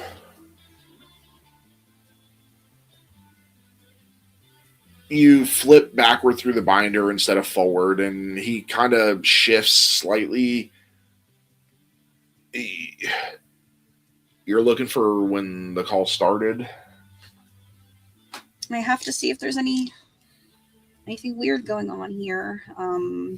See if anybody's interfering and all that. Well, first complaint came in about 10 days ago, Tuesday night. We didn't think much of it at first, figured somebody left a tone generator running or something weird with their TV. And he reaches past you and kind of turns the binder to the prior week where you're looking for. Here, this is the Monday before. Normal overnight cycle, dead air from 1:30 to 2:30, no calls. And he flips it forward one page, and this is Tuesday. And you see the layout's identical. 12 a.m. station ID loop, 12:15 farm report, 12:30 ad rotation block, 1 a.m. music bed weather loop, 1:30 dead air planned, 2 a.m. dead air planned, 2:30 a.m. ad rotation block. No new entries, no corrections, and he slides the signal output printouts from both nights side by side.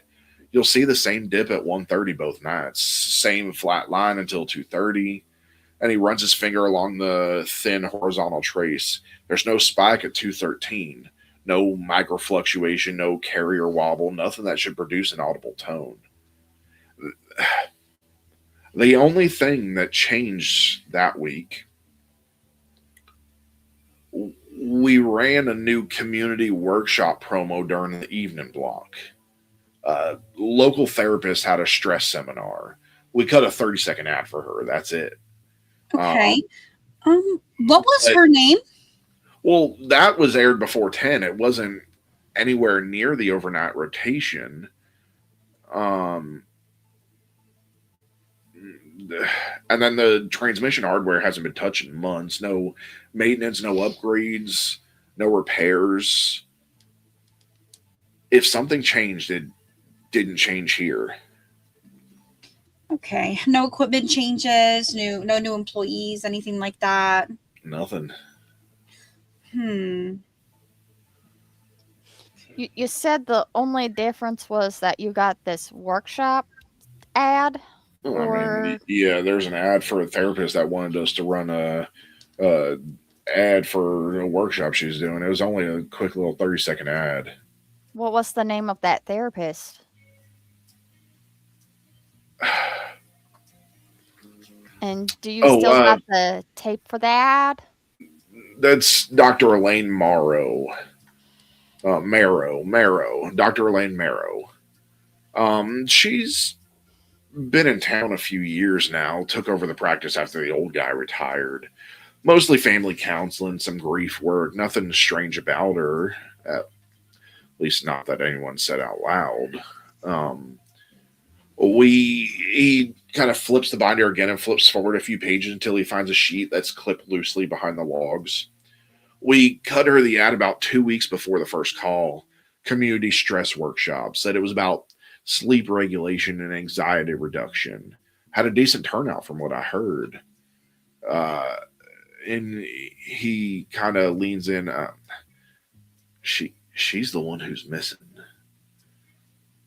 Sheriff says she probably left town, personal reasons. No signs of break-in at the clinic. Car still at her house. Town doesn't get a lot of missing persons. Why? You think the workshop's connected to the tone? I don't know.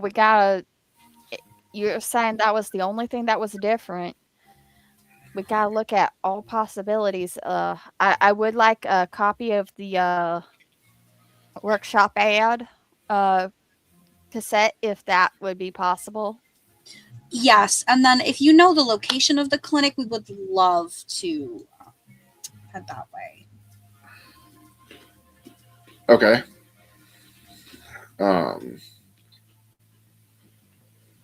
Or is it the clinic that Kit and Vinny's at right now, or is it a different one?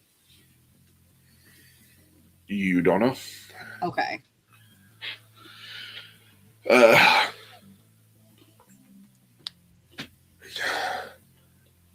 You want the ad date? Yeah, that's easy enough.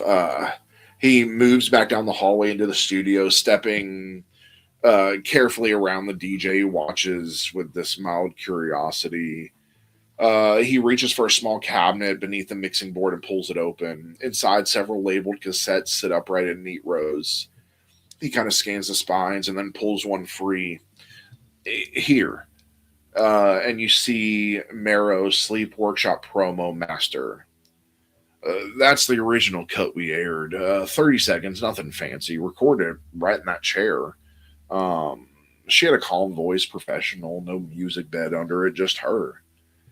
And he goes and gets a notepad that's printed with the station's logo, and he writes carefully and tears a sheet free. Redwood Falls Behavioral Health Center.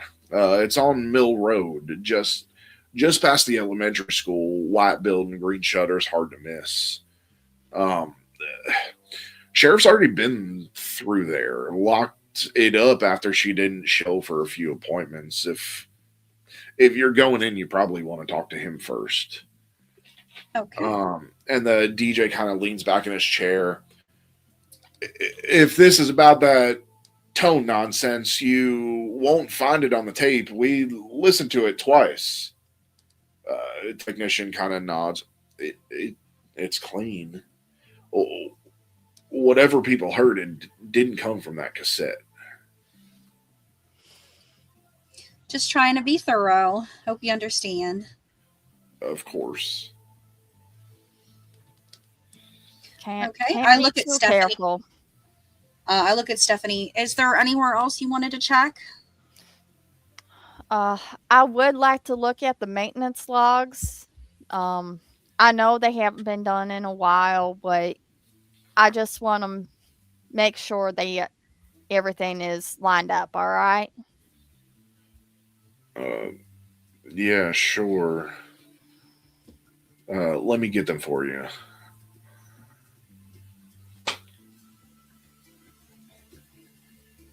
Um,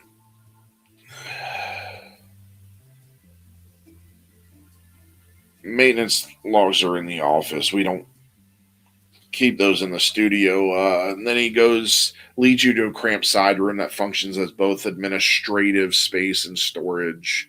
There's a metal filing cabinet standing against one wall, drawers labeled in black marker, billing, advertising, maintenance, licensing. A corkboard is above the desk that holds old memos, a faded FCC compliance checklist, handwritten reminder to call Frank about tower lights. The technician pulls open the drawer marked maintenance, flips through the set of manila folders before extracting one thick with papers. He sets it down on the desk and opens it. Uh, we log everything we touch. It's a small station. If something breaks, we fix it ourselves or we call someone local, nothing corporate. And you see the pages inside are orderly, dated, and signed. Routine checks of transmitter coils, tower light bulb replacement, ground wire inspection, backup generator tests. And he even flips back several weeks. No hardware changes in the last 3 months. No new components installed. No frequency adjustments. Power output's been steady. Then he taps on an entry. Last significant work was a capacitor replacement in July. That was during daytime hours. We documented the downtime. Nothing unusual. If something mechanical caused a tone, you'd see a fluctuation, even a small one. And we haven't had any. No late night service calls, no unexplained outages. And the tower hasn't been climbed since early August. The guy wires are intact, grounded solid. Someone tampered with it physically, we know. Uh, Whatever you're chasing, it didn't start with a wrench.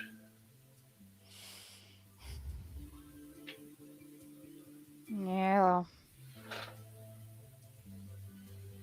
Unfortunately, that makes me a bit more concerned about what's going on.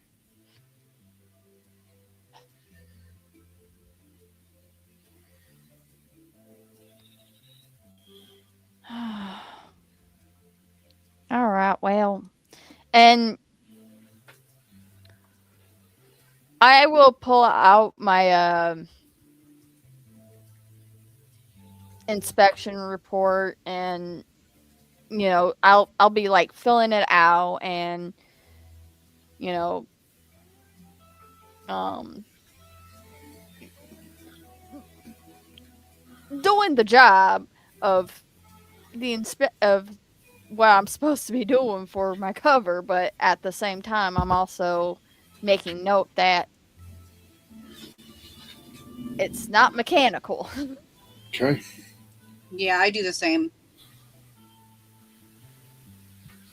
All right. So, um, as you guys wrap up there, remind everybody where you guys are going. To the Redwood. Ugh. The what?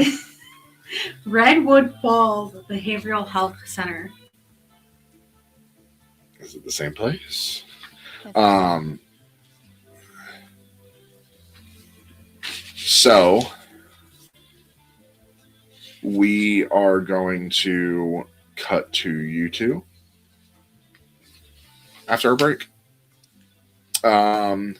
We will be right back, everybody. Please do not go anywhere.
All right.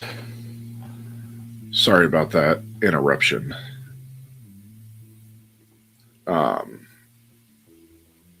Somebody in his jazz hands wanted to go crazy, even though I said shh. He's hard of hearing out of one ear. Most of you didn't even say it once. You said it twice. Okay, so Vinny Kits. The Redwood Falls Behavioral Health Center sits farther from Main Street than the radio station, positioned along Mill Road, where the town thins into wider lots and older homes. The building is modest and unassuming, set back slightly from the road behind a narrow stretch of grass that has begun to yellow with the season. It's exactly as described. White siding, green shutters, a small wooden sign near the walkway that reads Redwood Falls Behavioral Health Center, Dr. Elaine Marrow, PhD, licensed clinical psychologist. The blinds inside are partially drawn, filtering the morning light into flat, muted bands across the windows. The parking lot is empty except for a single sedan parked near the curb, dust lightly collecting along its windshield. The license plate matches local registration. There's no police tape, no visible damage. The front door is locked. A paper notice has been taped neatly to the inside of the glass. Closed until further notice. For emergencies, contact Redwood County Sheriff's Office. The paper is straight. The tape corners are pressed firmly. It does not look hastily done. The street itself is quiet. A school bus passes in the distance. The sound muted by space. Somewhere nearby, a lawnmower starts and then settles into a steady rhythm. Through the glass door, the interior of the clinic is visible in fragments. A small waiting room with 4 cushioned chairs arranged around a low wooden table. A stack of magazines fanned neatly in the center. A potted plant in the corner, leaves beginning to droop from lack of care. A reception desk with a single lamp turned off. A wall clock above the doorway leading deeper into the office. The clock inside reads 9:06 a.m., and the second hand moves normally. No signs of struggle. No overturned furniture, no broken glass. It looks less like a crime scene and more like the space paused mid function. The building feels intact. It also feels unattended. From where you stand, you can see down the hallway beyond the waiting room. Several closed doors line either side. At the end of the hall, one door stands slightly ajar. The green shutters outside the front windows are freshly painted compared to the siding. Someone's maintained this place. For now, the only sound near you is the faint hum of traffic from the main road and distant echo of children's voices from the school a few blocks away. The clinic stands still, sealed, but not abandoned. Kind of looking at him like, looks like the place is closed. Look And at then- the man. I'm like, When we were at the diner, they said something about the Marrow Farm, correct? Yes. I looked at Vinny. I wonder if that's the same person they were talking about at the diner. could The be. name matches. Yeah, I think you're right. Well, kind of looking. No. Oh, what? Why? What are you busting my balls for? If I was busting your balls, you would know it. You didn't even know what I was gonna say. What was I gonna say, huh? Something about it doesn't look that hard to break into. I mean, I've got into tough looking places. How about we just go talk to the sheriff? Forget about it. I started looking around. Vinny. Get in and out. Anyone know? Yeah. Nope. No. They won't know the difference. Don't worry. I try to look around and see if there's an alleyway, at least at the back of the building. There's not. It's kind of blocked up to walls around. So there's no back door or anything. Vinny. It is the middle of the day. Kind of look around. Yeah. A lot of people who don't I know how to have mind their other- own business. I hold up the letter that I received for authorization to look into the clinic and at patient records. Yeah. Listen, Let's- kid, this place looks like it's roped off as a crime scene. They're not going to let us in here. At least we can try the proper procedure before we do breaking and entering, which would be fairly bad when we're trying to keep a low profile. Yeah, I wasn't going to do it here, not out front in the open when there are all these schmucks out here looking at us. No, this isn't a place for people to mind their own business. No, but yeah, you want to play straight and go talk to the cops. Yeah, we'll do that, but telling you, we'll probably be back here tonight to take a looky-loo inside. So, Okay. Lead on. All right. So the sheriff's office sits just off the town square, a low brick building that shares a wall with the municipal court and a small records office. The American flag out front hangs at half tension in the mild breeze, its fabric lifting and settling without urgency. A single patrol cruiser is parked in front, engine off, dust settled lightly along the rear bumper. Inside, the space is compact and orderly. Fluorescent lights hum overhead. A front desk with a scratched laminate surface faces the door. A radio unit crackling intermittently with routine dispatch chatter. A bulletin board behind the desk holds notices about lost dogs, a community blood drive, and a printed clipping about regional broadcast concerns under federal review. A deputy in a tan uniform looks up as Vinny and Kit enter, and he studies them briefly before asking, "Can I help you?" Hi, I'm looking for Sheriff Mercer. Yeah, he's in, and he pushes back his chair, gets up, and disappears through a doorway marked sheriff, and returns a moment later holding the door open. Right this way. Thank you. Appreciate you. Sheriff Daniel Mercer stands behind a wide wooden desk inside a modest office. He's in his late 40s, broad shouldered, sleeves rolled neatly to his forearms. His expression is measured rather than warm, the look of someone who's already been fielding too many questions from too many directions. He gestures to two chairs opposite his desk. I understand you're here about Dr. Marrow. Yes, I was hoping to get into her office. I have paperwork saying that to look at her case files and stuff to see what's going on here. Clinic's locked. No sign of forced entry, no signs of struggle inside. Her car's still at her house. Neighbors didn't see her leave. We're treating it as a missing persons case, but there's no evidence of foul play. Sorry, you're not the first outsiders to come asking about this, but I completely. I don't hand out access to a missing woman's practice without a reason. Tell me why you need inside that building. I'm just hoping to find any documentation about the sleep study she's doing to see if it's a stress response or anything like that. Yeah, well, I'm excuse me, I kind of hold my hand out. How you doing? I'm Vincent Marino. I'm with Mid Atlantic Insurance. I do risk assessment. We're trying to make sure to do a little more in depth of what's going on with the sleep study. It's just see if there's just any risk, opening up the company to liability or anything like that. We're not trying to step on your toes or anything when you miss a person's case. That's a little outside of our ballpark. You know what I mean? You know what I mean?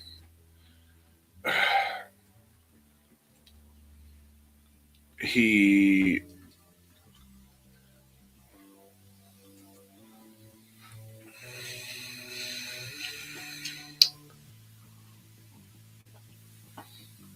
So you're not investigating her disappearance, you're investigating the workshop. Correct. Correct. Oh. There's no criminal case tied to that seminar, no complaints filed, no injuries reported, so just some folks saying they didn't sleep well afterward. You think there's liability exposure? I mean, it's kind of our job. We just got to make sure all the T's are crossed, the I's dotted. You know how the insurance companies work. You just got to make sure our asses are covered. We're all good. We don't want to get blindsided with a class action.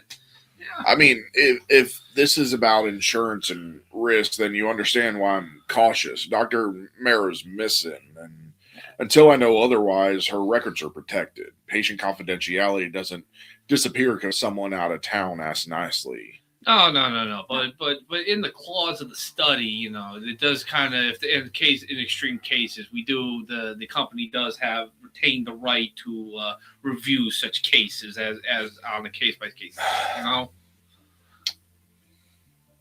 That said, if this workshop is tied to whatever got folks calling the station at 2 a.m, then I'd prefer to know sooner rather than later. You won't access patient files. You won't remove anything without my knowledge, and you won't turn this into a media circus. No. Absolutely not. We're not. This isn't Good Morning America or anything like that. We're just trying to do our job, get in, get out, nice and easy. I'm just trying to evaluate whether or not the recent events are triggering broader stress contagions and stuff like that. He opens a desk drawer and withdraws a small key ring, separating one brass key from the rest. I'll escort you. You get a look at the common areas and whatever materials were used in that seminar, nothing else. And he slides his jacket off the back of his chair and puts it on. We go now, before the town starts asking why strangers are circling that building. Of course. So as I kind of fall behind him, I say, so, curious, you know this doc well? This stays quiet. Last thing Redwood Falls needs is a panic over a sleep class. Of course. We don't want to trigger a mass hysteria event. Let's go. And he just... Yes, I Did he hear me ask him about Oh, it? he did. Okay. He's ignoring you. All right. So as I were walking, I was like, so, how long you been sheriff around here? Way too long. Yeah. Feels like an eternity since I've been doing this. Has anything like this happened before? No. Our town doesn't see much. I understand that. I'm from a small town myself. You know anybody who was participating in this study? I mean, I know just about everybody in town, but everyone seems all right. Kind of give Kid a knowing look. All right, so you get in your vehicles. He leads in his cruiser. You follow behind. Morning traffic's kind of thinned now that school buses have cleared the area. The behavioral health center comes into view again at the end of the block. He parks at the curb rather than in the lot and steps out first. He walks up the short path to the front door, glancing once at the sedan still parked along the edge of the property. Belongs to her. Hasn't moved. I thought you said her car was parked at her house. No, it's... He never said that. I swore you said the car was at the house. Hold on.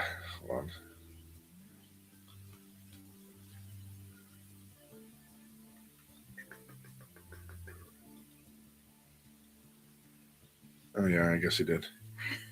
He wasn't supposed to. So, redact that. Okay.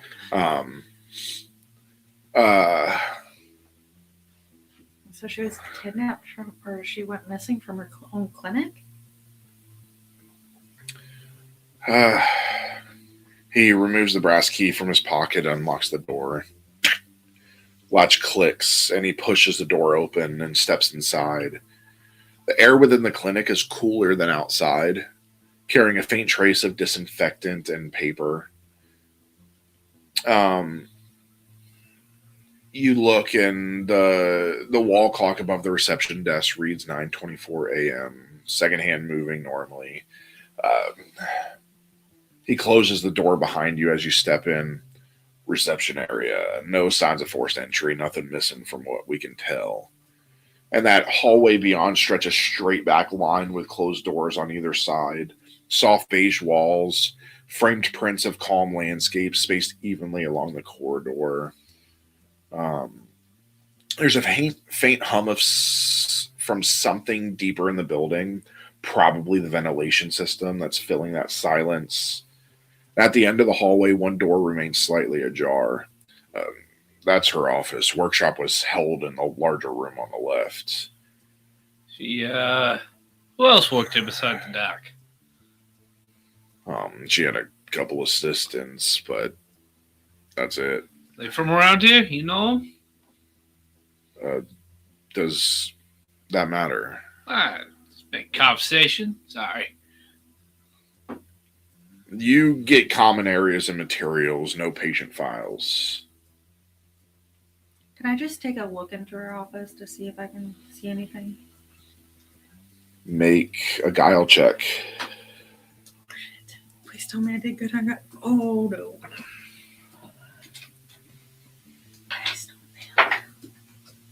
Okay.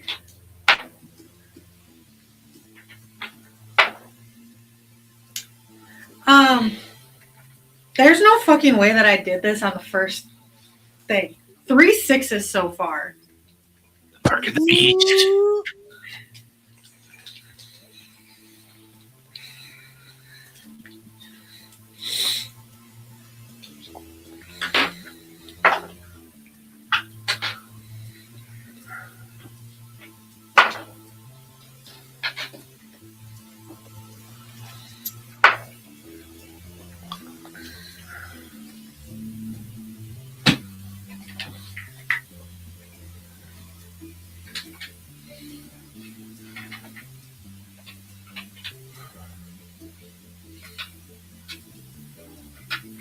We seriously need to get branded calculators for the amount she uses the calculator. What does a 31 count? No, that fails. Damn it. Mostly because you can't hit a 31. 30. It's over 30. Okay, critical success.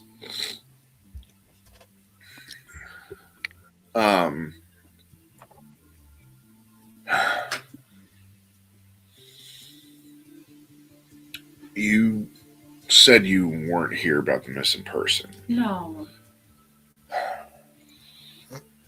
If you're looking for workshop materials, most of that would have been run out of the group room. And he kind of studies your face. 5 minutes. I stay with you. No file cabinets, no patient folders. You see something that looks personal, you leave it where it is. Do you have a pair of gloves that I could borrow? Or use? So I'm not contaminating your crime scene?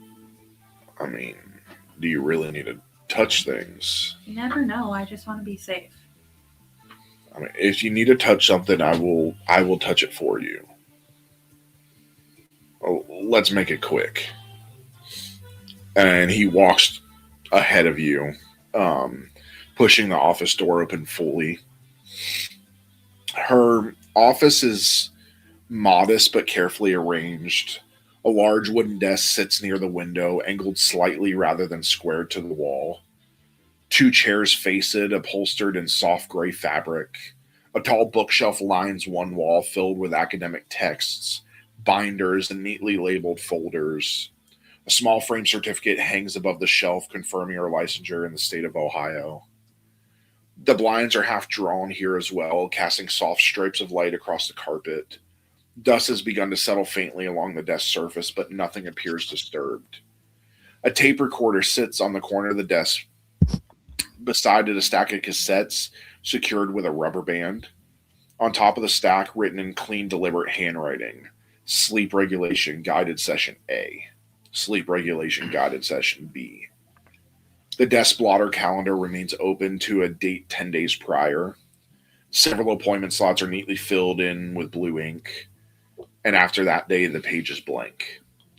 On the far side of the room, near a small couch, a standing lamp remains plugged in but turned off. And Sheriff Mercer stands in the doorway, arms folded across his chest. Like I said, no sign of a struggle, no broken locks, no forced entry. Whatever happened to her, it didn't happen here. I would like to use Fatal Sense to sense if I sense any like supernatural or active sigils. Okay, make an aptitude check. Oh, wait, I get 5. Or I get 4.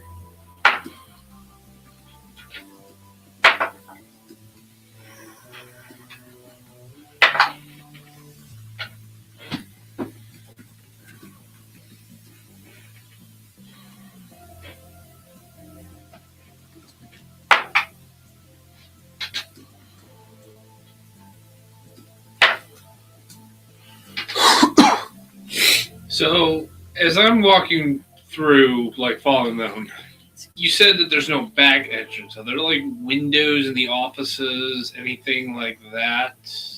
I mean, you can only see into her office. 27. And she has a window, but it points out towards the parking lot. Okay. After her, I want to try something. You got what? 27. Okay. Is that a success or critical success? Or neither? Success. So I lose my edge. So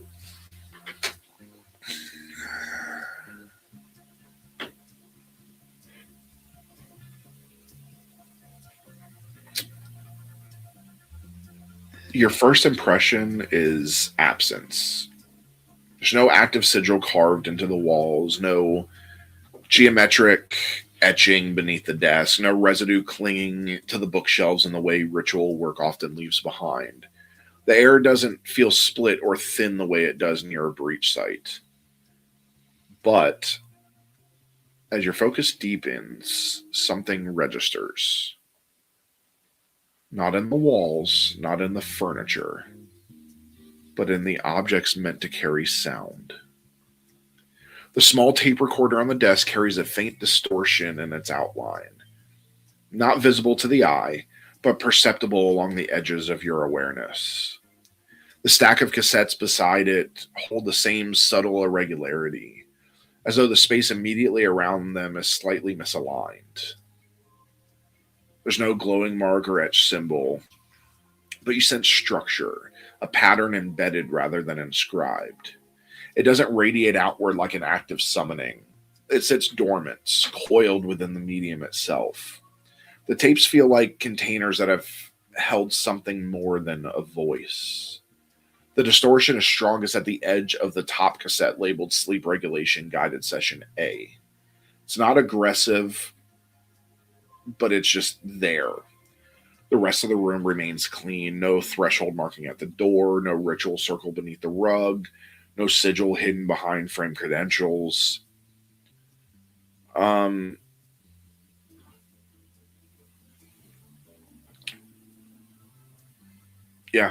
that's it. So you sense stuff on the tape. How many sleep studies did she end up doing? As far as I can tell, it only lasted for like a day. I can't tell you how many she ended up doing, though. I wasn't involved. Is it possible that I could take the tapes and the tape recorder to listen to them, and then I will bring them back to you at the station? Make a guidal check.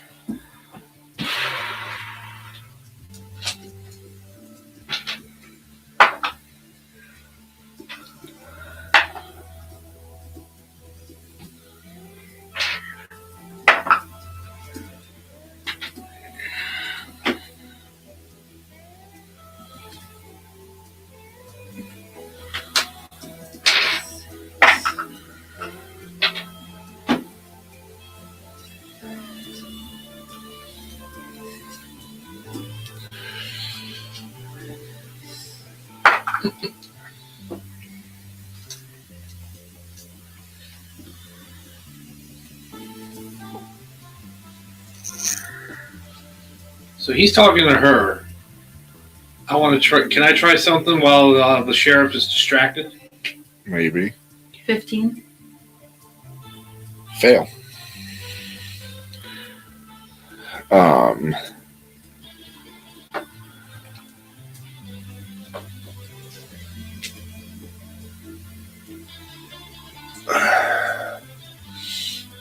No. He steps further into the room. Those belong to a missing person. Whatever's on them is part of her professional practice. I don't release materials like that without a warrant or a family request. He glances down and looks at them himself for the first time. Sleep regulation guided session. If that's what you're interested in, you can listen to it here with me present. You don't remove anything from this office, not tapes, not notes, not equipment. I already bent my own rules letting y'all in here. If you want to review the recording, we do it here and we do it once. You understand me? Yeah. Thank you. Okay. While he's distracted talking to her, I want to just subtly, without him noticing, unlatch the window so that it's not locked. That's all I want to do. Well, what happens if there's no latches? That's why okay, then let me clarify. Let me look and see if there's a latch. There are no latches. This is a behavioral health facility. There's no way for me to just open that window. No, behavioral health facilities don't have opening windows. I thought they would. Oh, what if a patient gets in there? They don't have opening windows. Okay. Nope, never mind then. Okay. All right.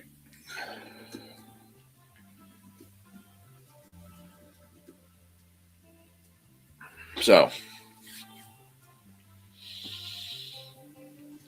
you operated all observe. I take the tape that has the most residue on it, and I'll put it in. Okay. You press the play button. Spool begins to turn with a soft, steady whir.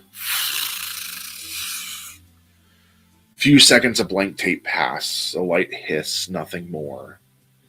Then a woman's voice fills the office. It's calm, even professional. Good evening. The session is designed to assist with guided relaxation and natural sleep regulation. Find a comfortable position. Allow your shoulders to settle. Take a slow breath in, hold it, and release. There is nothing you need to accomplish right now. No task waiting for you. No expectation placed upon you.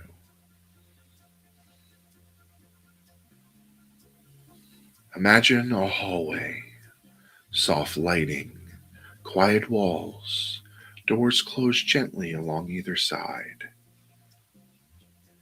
Continue walking forward. There is a door at the end. Do not open the door.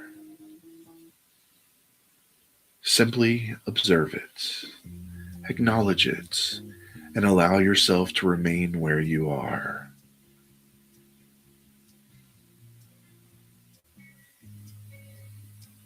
So far, everything's the same. Nothing's deviated. The sounds are all steady. Mercer's kind of like looking at the clock and then looking back at this. And you hear, notice the door. You do not need to know what is behind it. You do not need to approach it. And then there's this measured pause. Your mind may become curious. That is natural. Curiosity is not a command. Remain where you are. Allow the hallway to remain distant. For some, the door may appear a certain color. If it does, simply note it without attachments. You are not required to open it. You are safe outside it. Then another pause. The tape reaches a soft transitional click, the subtle sound of a splice point passing through the mechanism. If your mind attempts to move toward the door, gently bring it back. Breathing in, breathing out. And it continues exactly as one would expect from a guided relaxation tape. No tonal spike, no 7-second interference, no embedded signal.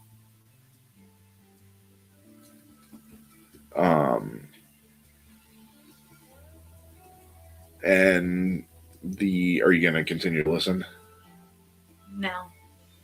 No? Okay, so you'll hit pause? Yeah. Okay.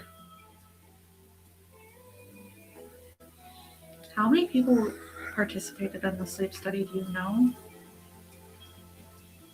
I don't know. I was not involved in any of this. I'm just the sheriff.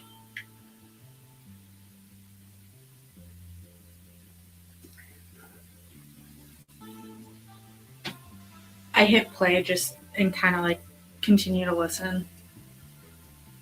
Okay.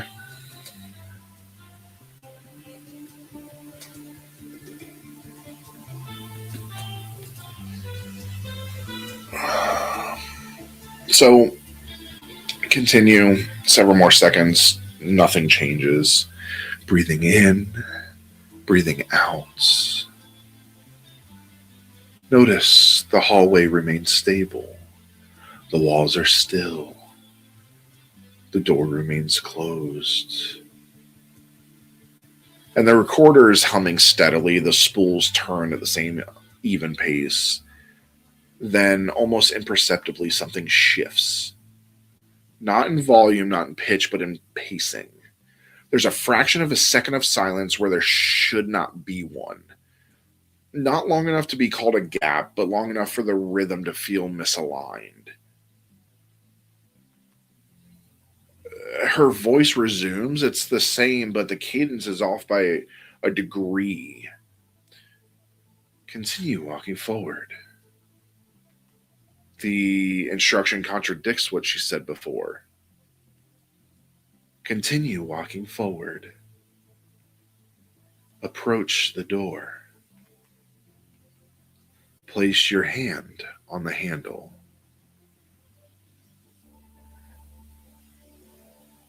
The recorder emits a faint click again, but this time the click doesn't align with the visible splice mark on the tape window.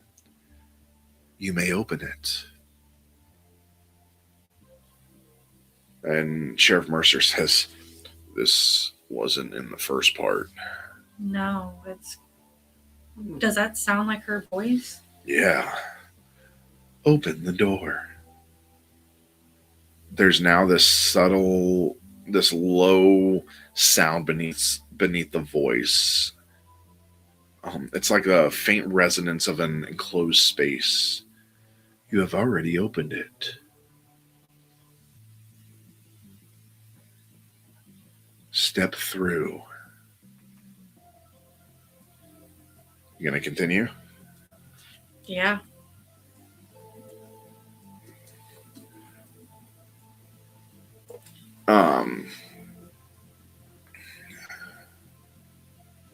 You have stepped through.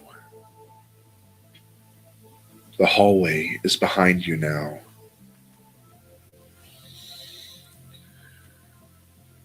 You're in a room. It's quiet here. There's this long pause, longer than any of the pauses so far. In this room, there is a clock. Look at the clock. And Sheriff Mercer glances at the clock reflexively, and he's kind of irritated that he looked at it. I kind of raised my eyebrow at the sheriff. What time does it read? It reads 2:13. I look at the clock to see if it's actually... No. If the clock reads 2:13, remain still. If the clock does not read 2:13, wait. You may hear a tone. You may believe the tone is external. It is not.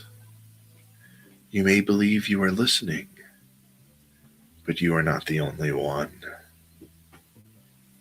You open the door. You open the door. You open the door. So yeah, so there's some. Remain calm. Do not attempt to close the door. You are being observed. You keep playing? I'm kind of looking at the sheriff. He kind of like has leaned back away from the recording a little bit, like all of you instinctively have. Like, what the fuck is this? I kind of look at the sheriff. I'm like, I'm listen to actively taking notes of what's going on. this? You listen to this? Yeah, I've got ears. No. You listened to this before? No. I've had no reason to. I don't like the doc. Neither the doc. And he hits play to continue. Observation is not harm. Remain where you are. You may feel the room has changed. It is not. You may feel that something is behind you. And you see Sheriff Mercer's shoulders tense. Do not turn. You are safe as long as you remain still. I'm not moving. You may believe the door is open. It is. If you attempt to close it, you will confirm it. He reaches forward and abruptly presses the stop button.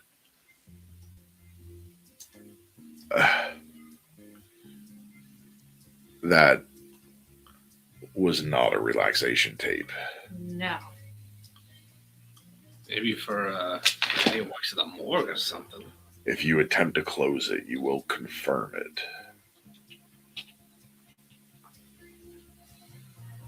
I don't know if I want to listen to the rest of this. I'm not sure either, but I kind of look around the room. You don't want to... Sure you won't let us take a look at those patient records?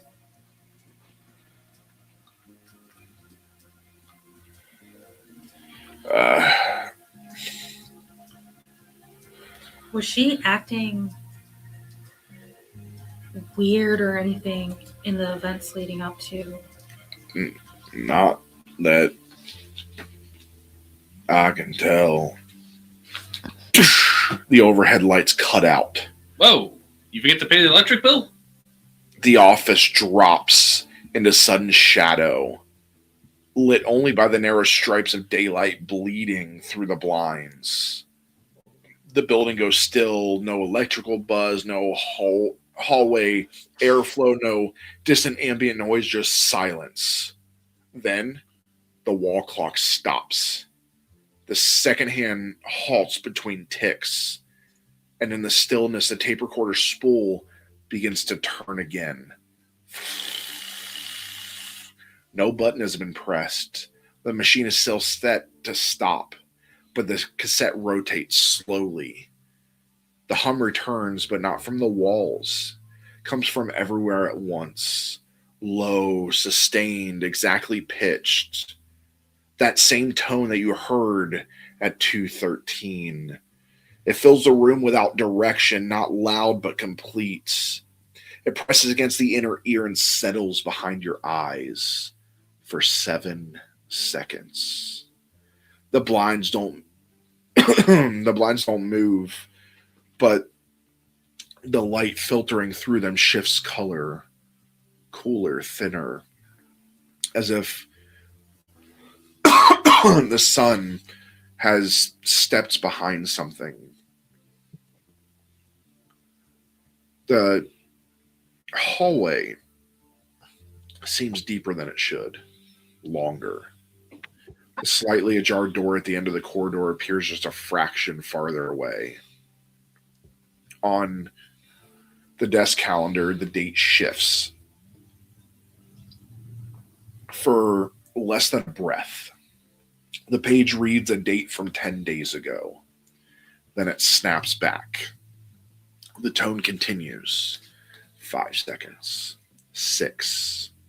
7. The tone stops. The spools cease turning. The overhead lights return with a soft electrical pop. Everything is back as it was, and you look at the clock. 9:36 a.m. Sheriff Mercer looks at it, then looks at you. Tell me, that was part of the recording. I don't know. Little, the lights, they play tricks of the mind. It's whatever. I wouldn't think too much on it.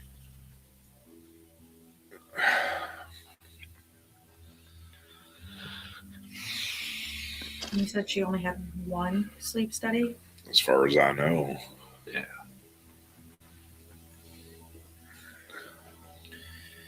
Well, if we're not going to be able to look at the records, we saw, not sure what this Doc was up to, but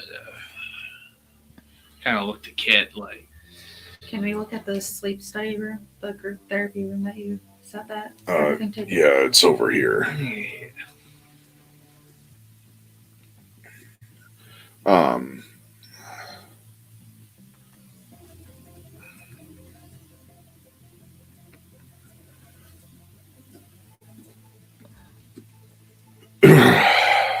so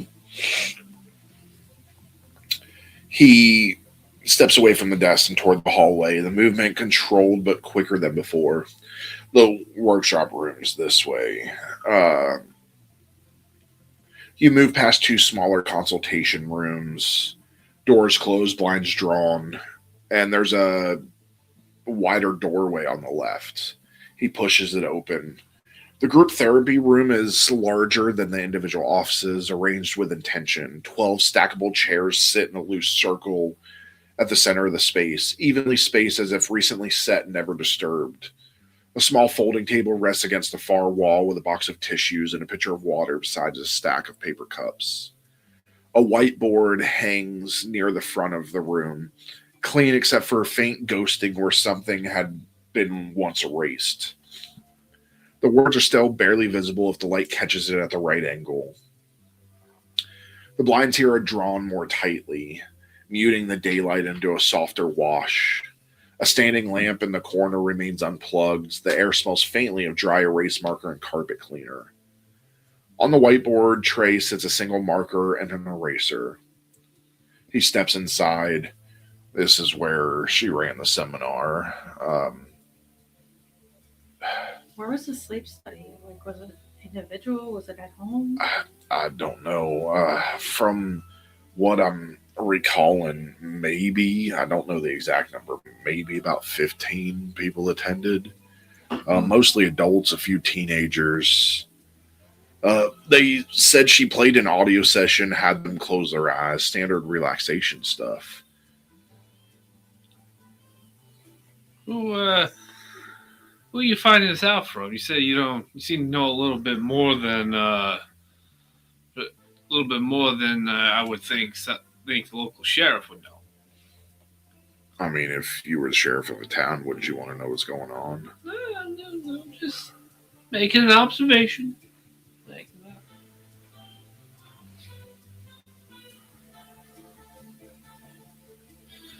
I kind of look around the room, see if there's anything else like untoward. Just like I said, their whiteboard, there's something that has been erased on it that if the light catches it a certain way, you can see what it is. But Okay, I try to make it out and see. make an aptitude check.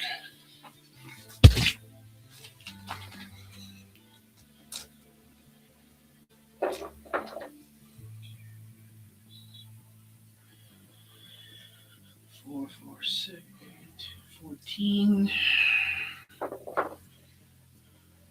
17. Aptitude? 22. Success. Okay. 213. 2. 2.13. I mentally memorize it, but I don't say anything. Okay. We keep saying 213. Or hearing it. What's up with 213? I don't know. I mean, the only thing I know is that all the reports saying that people are hearing a sound at 2:13 in the morning. Have you heard it? I haven't heard it, but I don't know. Why, have y'all heard it? I don't know. No, haven't heard a thing. Make a guile check. To lie. Vinny will always lie to the police. Don't I recognize you from somewhere?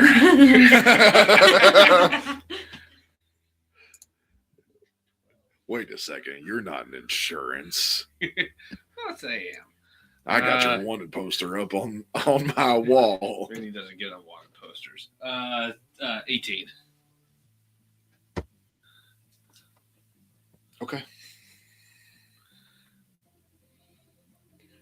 All right. there anything else you need to see, or is that enough? I kind of look at Kit and I was like, well, I mean, we can't go through the records, and we're not investigating the missing persons, because that's your department. Yeah, I see we're done for now. Yeah, absolutely.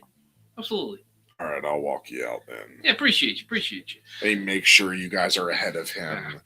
As we're walking through, I want to kind of like nonchalantly scan everything, like see if there's windows, like obviously in the back area where the patients are, you said I could tell there's no windows I can access, but I want to see if there's anything up in front that I can, if there's some other point of interest. Of like windows and stuff. No. Windows, just the main door? That's just the main door. Okay. Place like this is built to keep people in. All right.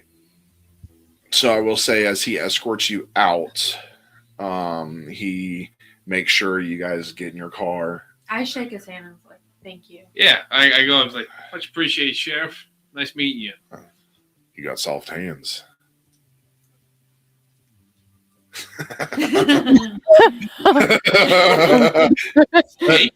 That's an insulting thing to a mobster. Well, Soft hands. I just kind of force a smile.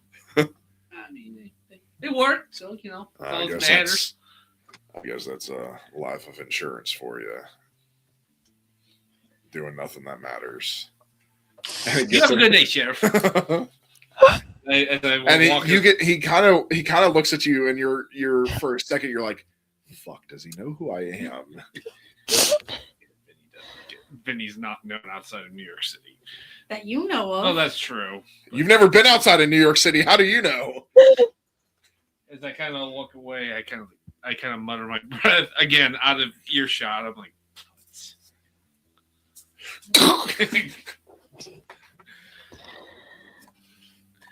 sorry, wrong year for police brutality. No, it's the right year. We still got a couple years until a certain thing. Yeah. I kind of go to the car and get in the driver's seat, wait for Kit to get in. I get in the passenger seat just to piss Tiffany off. They're not there. They're not there. We drop Oh them no, off. when we go pick them up. Oh, I'm like, okay. I'm like, all right, let's go get the others. You need to destroy that too. I thought we said we You were need to do walking a- back to the motel, so we're at the motel after having walked. Yeah. I'm like, oh, Yeah. we got other things. We got more than just that to do there. So I put in gear, drive off to the motel, and park. I go over to the other two rooms and go. Police. And I open my door. Let's go to the diner and have some lunch and compare No. notes. What? We are not comparing notes out in public. I mean, diners. That's kind of what the diner's there for. Therefore. That's what I designed it for. We'll just get A diner that nobody goes to. or like a Have you bath- never seen movies in the 80s? No, See. she hasn't. I can tell you that. Have you ever watched The Breakfast Club? God damn it. No. They're just No. you get to the This is hotel what I and deal there's somebody standing outside the room with a boom box. Okay, John Cusack, calm down. See, this is what I go through, everybody, all the time when I make references. She doesn't understand. I'm joking. Stay on the couch tonight. Okay, so Sorry. you get to the diner, the bell rings, and the lunch crowd is heavier than the night prior. A few booths are filled with mill workers in uniform shirts, sleeves rolled up, talking over plates of sandwiches and fries. Two elderly women sit near the window sharing coffee and a slice of pie. The television in the corner plays a midday news segment with the volume low, captions crawling steadily along the bottom of the screen. The waitress from the night before notices you immediately. Recognition flashes across her face. Back again. Oh, you folks must be settling in, grabbing menus. She takes you to a booth near the center of the room. You can smell grilled onions and coffee filling the air. Silverware clinks against ceramic plates. Someone laughs a little too loudly at something near the counter. From that booth, you can see most of the diner and the front windows. Outside, Main Street carries on without pause. Portable radio behind the counter is tuned to WRFN 1340 AM. The afternoon host speaks evenly about local zoning issues. She pours coffee and waits, pen poised above her order pad, waiting for an order. I scan the menu and look at what the lunch specials are. You see like turkey club and grilled cheese, soups, things like that. Do they have any pastrami? BLT? Sure. A BLT? Sure. I order a pastrami and a rice sandwich with a side of fries. Okay. BLT. I'll take a BLT. Extra bacon, please. I'll take a turkey club with mayonnaise and ketchup on the side.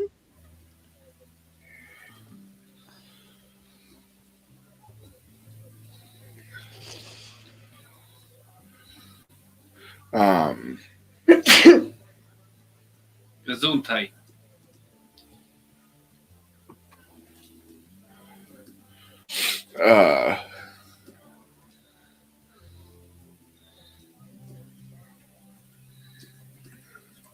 So she kind of writes everything down, and she brings it back to the bag. Coffee keeps being refilled.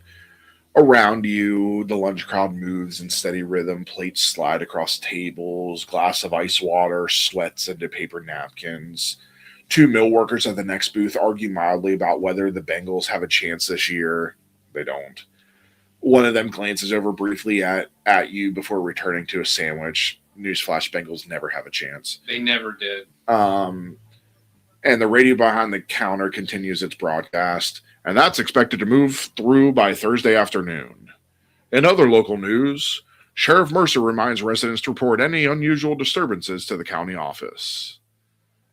The pastrami arrives first, stacked thick between slices of dark rye bread. Mustard spread generously along the edges. The fries are hot and lightly salted, steam rising faintly from the baskets. Take some salt, pour a little extra because I like a little extra salt. Put some on my hand and the BLT follows, the extra bacon layered in crisp strips that extend beyond the bread. Your BLT as well. The turkey club is neatly cut into quarters, toothpicks holding the layers together, and small plastic cups of mayo and ketchup set carefully on the side. She sets everything down with practice efficiency. Anything else I can grab you? Not right now, thank you. Are there ashtrays at the table? Yes, there are. So It's the 80s. There's yeah, ashtrays it's the everywhere. 80s. That's what I was like. The It's big the 80s. ceramic ashtrays And I take out a that pack of are in cigarettes. grandmother's and I light one. houses. I pull out one too. I'm like, light? Can I get a light, please? Waitress I- walks away and she lights one. So, what you guys find? I say in kind of a low voice. Well, it kind of seems like everything started when they ran an ad for our person of interest who's went missing. I couldn't find anything like technologically or otherwise when it came to why it was happening other than that. I kinda look- I did manage to get the master tape for that ad. I kind of look So over to Kid and like, well, we found something unusual. I kind of gesture for Kid. That sleep study wasn't a sleep study. Oh, I don't know what she was up to, but unless that study was, giving people nightmares, well, knows I'm going to have one tonight. Good idea. Thanks. Thanks. I kind of like glance over quickly. Listen, We couldn't get much because the sheriff was with us. he's paranoid. He knows something. He knows more than he's talking about. And I don't mean beyond the purview of a law enforcement agent. He knows stuff. He wouldn't even confirm he knew the doc. He couldn't tell us anything about if anybody from the area was in the study. It's like over a dozen people. He just says he's acting like he don't know nobody. Yet he went on like, oh, I'm the sheriff. I know everything. Yes, but we're also outsiders. No, listen. I get that. But he's too cagey. He was acting too cagey. You were acting too sus. I was acting sus. I was acting normal. Listen, I never met a cop I trusted ever. Okay, and this one, Mr. Fucking cowpoke, little Middletown America cop, he's no different. He's hiding something. The only difference is that I'm pretty sure I can't just flash him a couple of C notes and we can get some info, right? Can I glance around and make sure the cop's not in here? He's not. He's sitting at the booth behind you like this. He's like, so can you repeat that? Cowpoke? What was that? How do you spell that? He went from saying that he didn't know anybody in the study, didn't know how many people in the study, to saying there was about 15 adults and some teenagers. Like I said, very suspicious. He knows more than he's talking about, but he ain't gonna talk. We're gonna have to go in there ourselves and find some info. Did you find anything like notes or? We weren't allowed to look. Guy was like a vulture. He just I hovered listened over us. to the first sleep study tape, and I looked at Stephanie. It felt off. I don't know what, like I said, I don't know what the hell they were up to in there, but it wasn't trying to give people a good night's sleep. So the sheriff heard the tape too, though. Mm-hmm. He looked just as much. But I don't think he believes the tape because I think he knows the doc personally. But look, we need to Maybe he's banging the dog. destroy that tape because we're not supposed to listen to these things more than once, and that cop might if That's he wants to still investigate. there. Well, yeah, but nothing else weird happened. Just the weird tape. Oh well, Ah, the lights went out. If you could consider that weird. That's kind of important The information. The lights went out. voice changed. Yeah. Oh, That's how the doc sheriff knows the doc. Because I asked, does she always sound like this, or how it was in the beginning? mm-hmm. And he could identify her, just that subtle change in her voice. I don't know. Like I said, I don't But know it's how. also small town. Listen. This guy knows. This sheriff, he knows something. How many freaking sleep clinics have you guys are more experienced? How many sleep clinics open up in small towns in southern Ohio? Huh?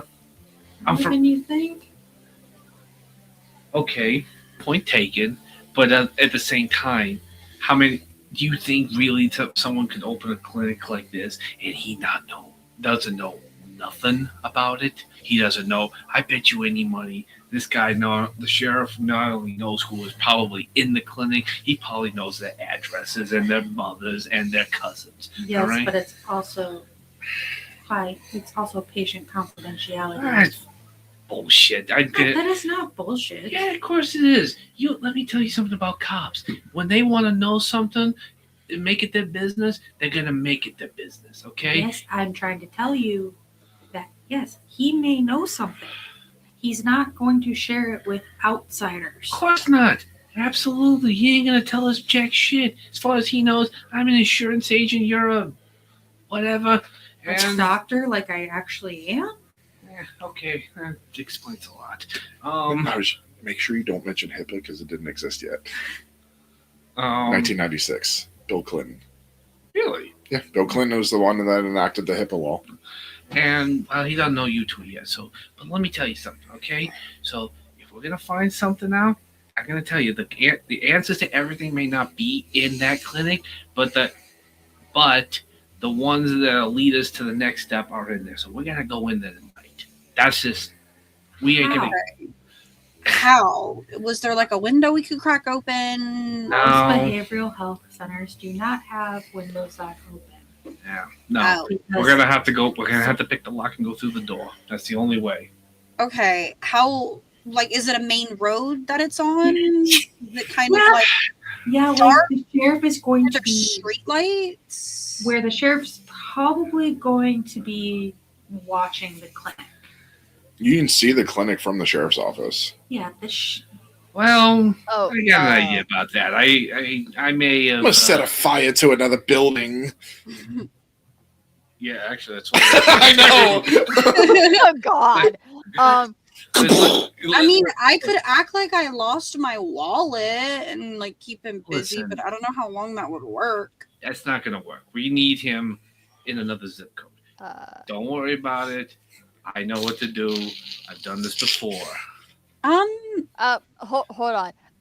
First time DM. I killed a cop. Did I get permission to come back at night to check the radio station? Oh, I don't remember. You didn't ask. I think they said I said did. they leave at like 12. Yeah, they No, they, you never asked. He just said that they stop at. He just mentioned that they stop at 12, and then you went to go look at all the other stuff. You never asked if you could come back at night. I think she I did. He thought just I didn't did. say yes or no. Yeah, I could have sworn I did. Well, he never answered you. Yeah. So Fuck. we'll do that. We get in there, quiet like. We find our answers, and we get out. All right? There's no other way. Yes, but how are you going to distract him long enough for us to search the clinic without other deputies who probably know what's going to happen because he's going to tell him, oh, outsiders are asking way too many questions. He's probably going to leave a few deputies. Oh, trust me, At the- sweetheart. What I'm gonna do is gonna pull every cop and deputy. Try From not the- to get us arrested. Yeah, and try not to hurt anybody. Trust me, nobody's gonna get hurt. Nobody's gonna get arrested.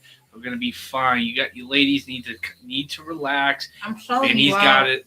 If shit goes down, I'm throwing your ass under the bus that this was all your idea.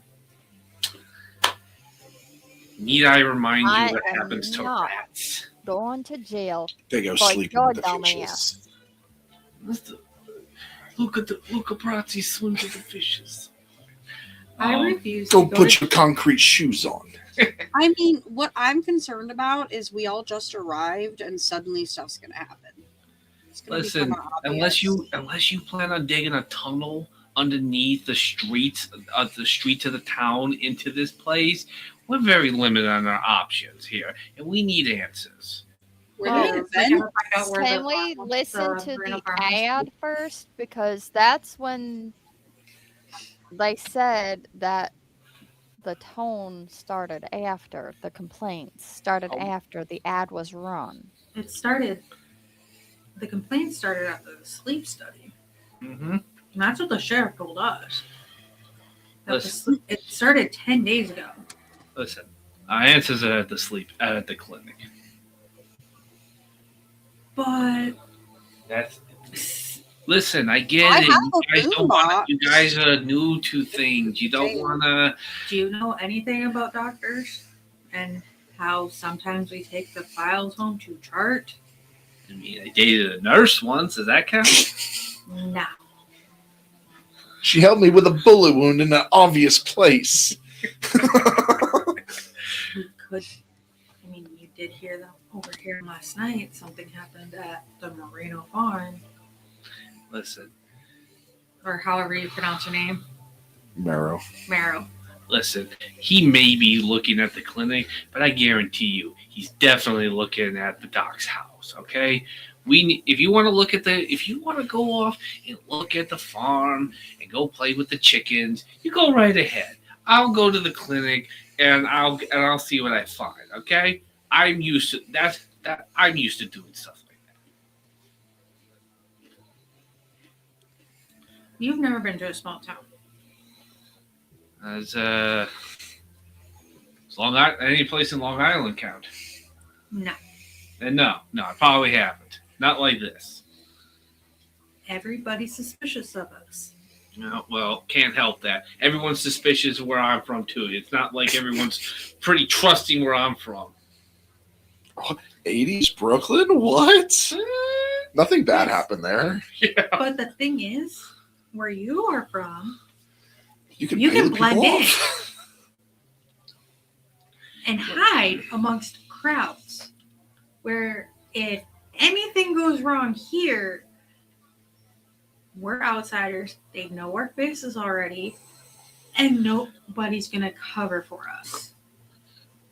Ding, ding, ding, ding, ding, ding. You see the door swings open, that bell rings again. And some have come through more than others.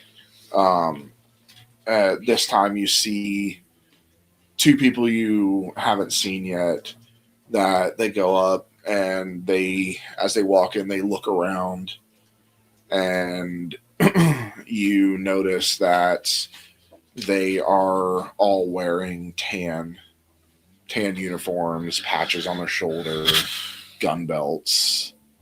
Sheriffs? The deputies. Huh? Two deputies walk in and look around and take a little pause to look at you, and both sit at the counter. I kind of I'm heads down. I've eating. stopped talking And the waitress is smiley to them, pours their coffee. Oh, the usual. All right. And brings them their stuff. I just very quietly talking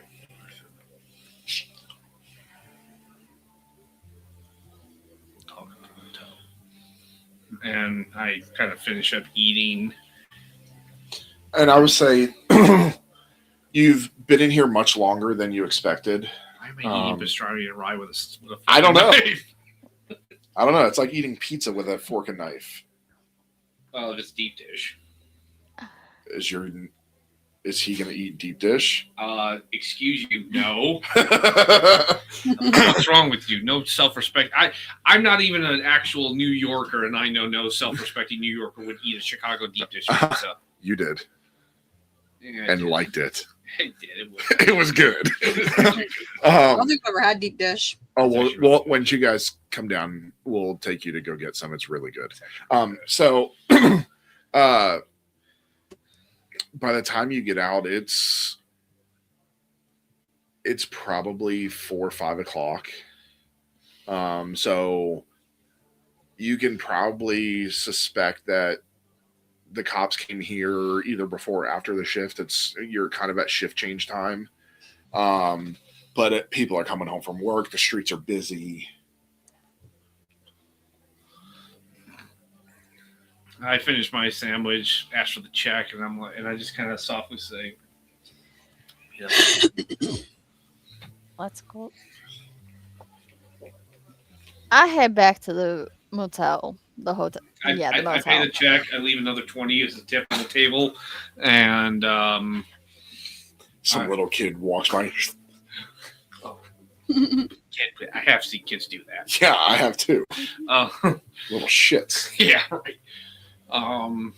I get back to the motel and I kind of knock on the doors and have everyone kind of meet up so we can game plan. like finalize the plan. I'm gonna kind of usher everybody in my room because I have a boom box and I want to make sure we listen to that tape that we got from the radio station. The Yep. advertisement. All right. And I I'll pull kind out of keep the it low so that nobody around us can hear it. It's a Okay. bright pink boom box. master tape for the ad.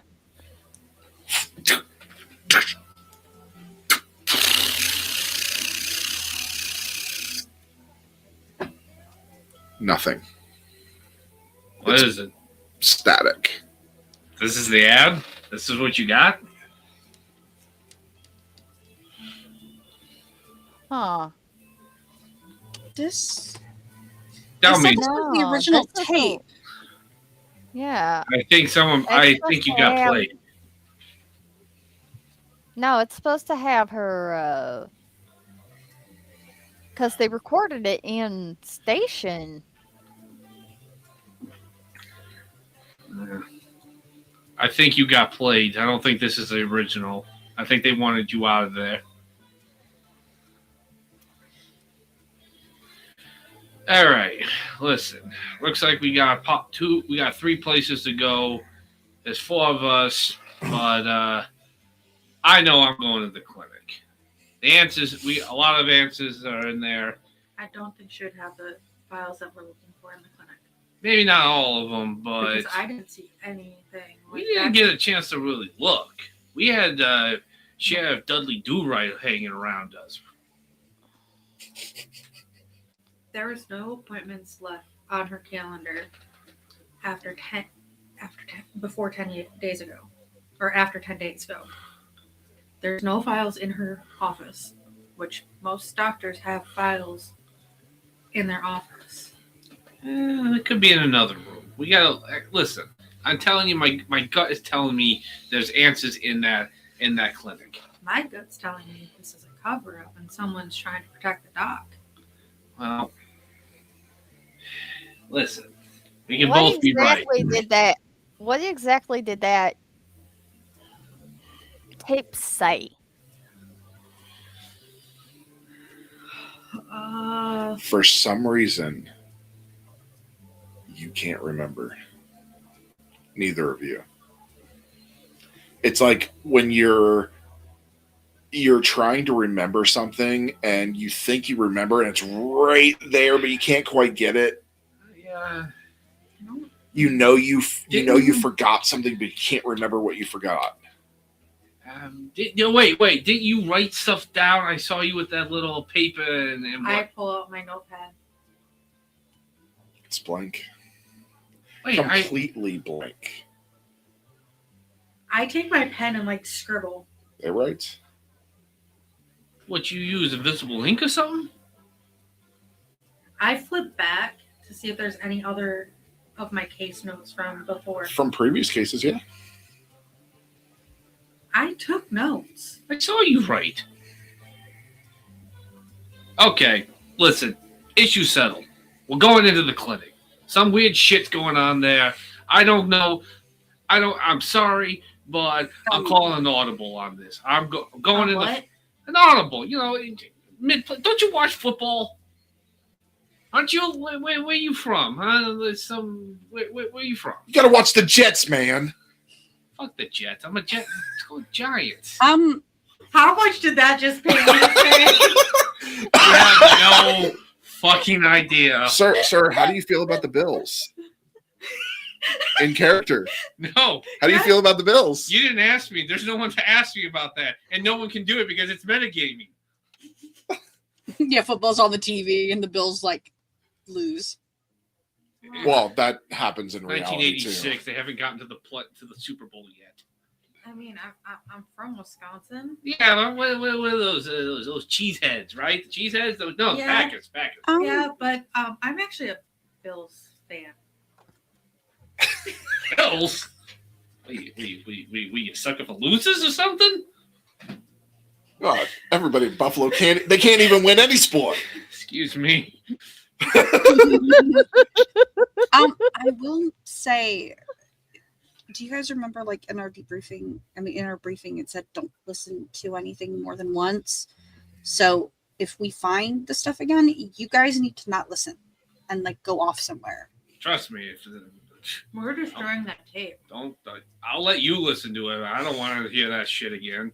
Listen. No, we don't know what's gonna happen since we listened to it. All right. Fine. No, fine. I'm okay with that. But All right, let's get some shut eye. yeah, I got a long Yeah. night ahead of me. You know what hurts you even more? Your character's a Yankees fan too. Oh, I know. 'Cause he's from Brooklyn.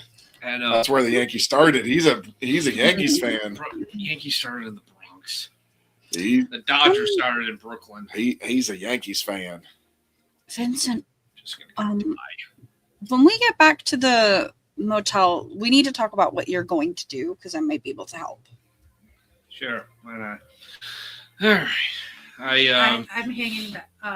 I'm with Stephanie. Wait, we're at the hotel. We're at the Yeah, hotel. we're at Yeah. the hotel. Oh, we're here now. Okay. Yeah, We're in I your walk room. out. we're in your room. God. You're literally in your room. Oh God, that's right. Jeez, I don't know why I was I thinking we walk were out still of at the the room with diner. Stephanie.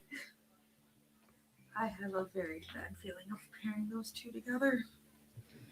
Okay. As when they That leave, I'm makes like, all right, two Tiff, of will us. you Tiffany is very much like 1986 Harley Quinn. Yes, pretty much. I'm like, Um, what you got? So I have a flux capacitor rod, which can like make a big electric boom. Okay. You wanted to cause like a ruckus, right? I gotta get something that gets every cop pulled away. Now we're not trying to blow the town up or anybody, but It's It like gotta a be- big boom. It's like 30 feet electrical. okay. Is it gonna? Flux capacitor. That movie just came out. I mean, if you put it on, Back to the like- Future came out last year. if you put it on like an electrical box or something, and then it can go and maybe like put all the power out in the town if you find it like a transformer or something. I like how you think. I also have an EMP style disruption charge, but I don't know if that would really... What the fuck's an EMP? It's a disruptor. Lady, you speaking Chinese to me. What are you talking about? Let's stick with the electrical boom because that you seem like you know what that means. Yeah. That's probably bigger than what I was gonna do. I was just gonna burn a couple buildings down, but this works too. So I got an idea. Let's go with the transformer of the town. I think I saw it on the way when we passed into the town. Did I hear him right? He was going to burn buildings? It would have been a Yeah, I kind of controlled feel like we fire. skimmed All past right, that a little relax. bit, You act like you're. Hold up. Hold the fuck up. What kind of ass backward shit was that? Fucking setting fires? They're going to know we are here. We are going to be top suspects for that shit. This guy was behind the Bronx fires in '77. You got no fucking proof. Like, what the? Listen, You are trying to compromise this mission, aren't you? Listen, I'm trying to get this case moving. All right? Listen, Tiff's plan of taking out the transformer and power the town works perfectly. Okay? Yeah, All because the- that's more subtle. That can actually, make shit go. That will get some more. That will get attention, but it will get subtle attention away from whatever the Trust me. fuck we're doing. But still, It works out perfectly, okay? Power goes out, cops go investigate, and then even if they leave some guy at the station, some fat fuck at the station, okay? It's dark. They won't see us. Did we notice if anybody was fat at the station? No. Oh. Overanalyzing my insults? Yes. So we do that. We get into the clinic. We find what we need. and we're out. Easy peasy, no worries, okay? Trust me, I know what I'm talking about. How the fuck did you get into I've been in- Division 13? I've been in the division for 5 years. Same. Good for you. What do you want? To go watch or something? How the fuck That's 20 years. did you That's retired. get recruited into the division? If your first plan at what's supposed to be a secret government agency that if we get arrested, we're on our own. And your first thing to think of is for us to compromise something that will lead us to be prime suspects, especially because it looks like the sheriff probably goes into that clinic quite a bit to make sure nobody fucks with shit.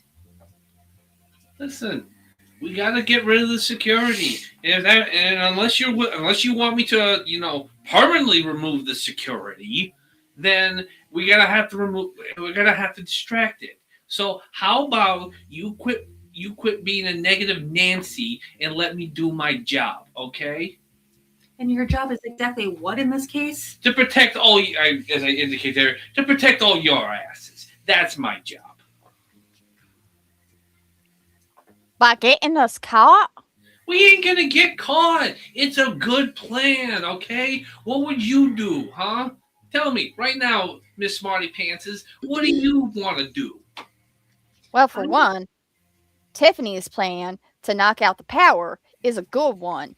It is. That's what I'm saying. We're gonna do that. Your plan before to set shit on fire was not.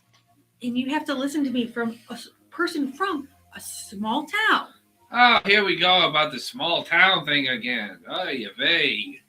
I switched the tape out. Jewish now? To music, What up, so bro? that music starts playing, and I just turn around and get to work Small and start making the capacitor rod. And if anything happens in a small town in a group of people who are investigating a case that we didn't know about the missing person attached to it, by the way, is investigating that case. Yeah. And something happens and all of that, especially the night of that we were asking those same questions, it's going to look a little sus where we're going to we can't help doors that. are going to get knocked on. They're going to find us with the evidence that they are looking for. I kind of glance over to Tiffany. Well, if somebody here had learned how to ditch everything, maybe we won't have that problem. Listen, we all keep our mouths shut after everything's over with. We'll be fine, okay? How are we going to hide the physical evidence? What physical evidence? File folders, notes. We could. Oh God! You think I don't know how to hide something? Trust me, I know. I'm very good at keeping things from the cops. Okay, it's kind of what I do. Obviously not, because you're part of Division 13. Trust me. Even before I got roped into this wacko circus that you called Division 13, I was very good at keeping things away from the cops, especially the feds, all right, which are way more fucking dangerous than the NYPD, all right? Yeah. You've never met rural cops. Yeah, okay, fine, whatever. Rural cops are so much better than the NYPD or any other major police department with millions of dollars of budget at their disposal. All right, listen. We use Tiff. As I look at Tiff, and she's like, "What are you doing?" She's like dancing, trying to put this together, ignoring the arguing. Listening Singing to along Lack to of Madonna. Prayer. We cut the power. It's done. Once she takes out the power, I get in. It'll take me maybe a minute, and then once I'm in, I can find everything we need to, and then I'll be out. They won't even know I was there. Okay. Do you even know what you're looking for? And I'm like, I would assume I would look for the files, and then I just Do you start. know any of the people that were part of the sleep clinic? Well, that's what kind of looking through the files was meant to be. I was supposed to answer those questions. And I hold up my notepad. You saw me physically write shit down. What says that those files are going to have what you need? That will tell you that they were part of the sleep study. Well, I don't also. Those things went away after we listened to those to that recording. I'm not listening to that. In fact, I'm probably gonna toss that thing in the trash when I see it. Listen, you got a better idea? By all means, drop it, lay it on me. I kind of lean back against the wall. No, wait, go ahead. What's your brilliant move, Doc? I don't have one. Oh yeah, there you Because go. the missing doctor makes this case completely fucked up. Of course it is. And we gotta look and see at the patients. We gotta see who all the factors are. For all we know, Dr. Crazy made one of her patients go even more crazy, and he stuffed out. How are we gonna know who the patients are? Let's see. Wait, when did Jeopardy start? It's very critical. I know this before I make this reference. 64. Okay. Hey, Alex, what do you know? We need to freaking And Alex started in 84. Okay, good. So yeah. Wait, there was another host before Alex? Yeah. I always thought he was always No, somebody did it 20 years before him. It's like, hey, Rest in what do you peace, know? Alex. We gotta look in the files, which are in the clinic. If you don't want to go, don't go. I could use your help doing it because, hey, I'm not a doc. You are. Why? I just looked at Stephanie. Why are we always put with the new people? Is it that easy to tell I'm new too? You were. I wasn't sure about him. I knew for sure. He's too eager to blow shit up. To be fair, I like blowing things up too. I just don't like burning people's houses down.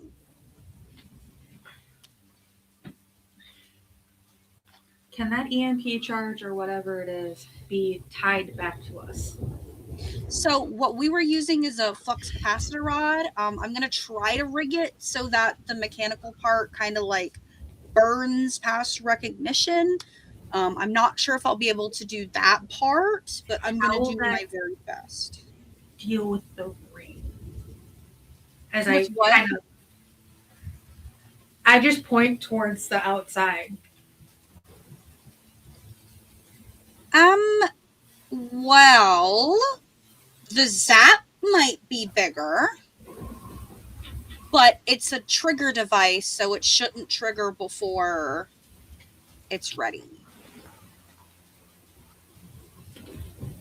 If anything, they might just say it's lightning. The storm could actually help us cover up our involvement with the power outage. So, But then the cops think that the power outage is because of the storm and not go investigate. Oh, trust me. Yeah, I mean, hopefully, if I rig this right, the metal bits and everything that would kind of out that this was a trap would kind of blend into the transformer pieces. Trust me. Is there stoplights in the town? A couple. Trust me. I remember '77 when the blackout hit. Cops had when the lights went out. Cops were enforced. All right, they're not gonna sit. They're not gonna sit in the station lighting candles and reading books. They're gonna be out there making sure everyone's okay. There's nobody getting hit by cars with the lights down, with the traffic lights down. They're not gonna be anywhere near that station house when the lights go out. That's the last place they're gonna be. Unless they have a prisoner. He's locked up. He ain't going nowhere. so are we going to the station or are we going to the clinic? The clinic is right next to the station. It's across the And street. it's visible. It's across the street. It's not right next to it. Well, Oh. that's kind of why I was hoping to get the lights out, because then they might not be able to see it as well. That's what I'm saying. Yeah. So we can't have flashlights on. We can't have any light source whatsoever. So we would be going into this completely blind. The only windows in that place are in the front. I don't need it. I don't need the light to open the door. I will once we get into the back of the office. We can turn on lights. We can use a light. No, you can't, because there were windows all throughout the office. We could cover the windows Shades. with something. Yes. We close the shades. No big deal. Yes, but they will notice if the shades are Listen, closed. I We broke need it to into. keep everything exactly the same. Well, but it'll be back way it was. Trust me, it's gonna be fine. You worry too much. Yes. Do we have gloves? I do. I always We carry should use gloves. I always carry gloves. Never know when you're gonna get bloody. Never know when you're gonna need to tamper with evidence. So I'm like, so we got a plan. Tiff, you work on whatever it is you're gonna do to fry the power in this little one horse shithole, and I'm gonna get my stuff ready, and then I'm gonna take a nap before. I say we do this after midnight. take a nap. I'm gonna take a nap. And Everybody take a nap. Will be good. And what? What are we thinking? Like 1:30? 1:30? Yeah, 1:30. 1:30 we do this. Everyone be nice and settled in there. The overnight shift the shift changes will all be done with, and almost everybody else around will be fast asleep. Probably the only way the cops are gonna know that everything goes off is when their own lights go off. Oh, and should we dress dark but not too dark so we don't stand out but we don't look suspicious? Actually, you should probably just wear your regular clothes. Nothing too outlandish, but wear regular, because if you look down at my bright pink shirt. You got anything darker than that? Like, I don't know, like I have green a or a purple blue? turtleneck.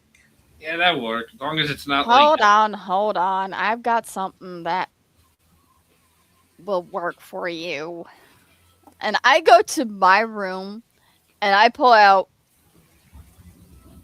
a pair of cargo pants and one of my nondescript t-shirts, non-marked t-shirts, and of course they're dark colors, so I'm like, That'll and work. I come back. Thanks. Yeah, we don't want to dress up like we're actual burglars from the TV, because if God forbid someone does see us, then they will call the cops. If they just see regular people out, we can just pretend with a bunch of drunken bums walking around. Yeah, maybe they haul us in, but not for burglary.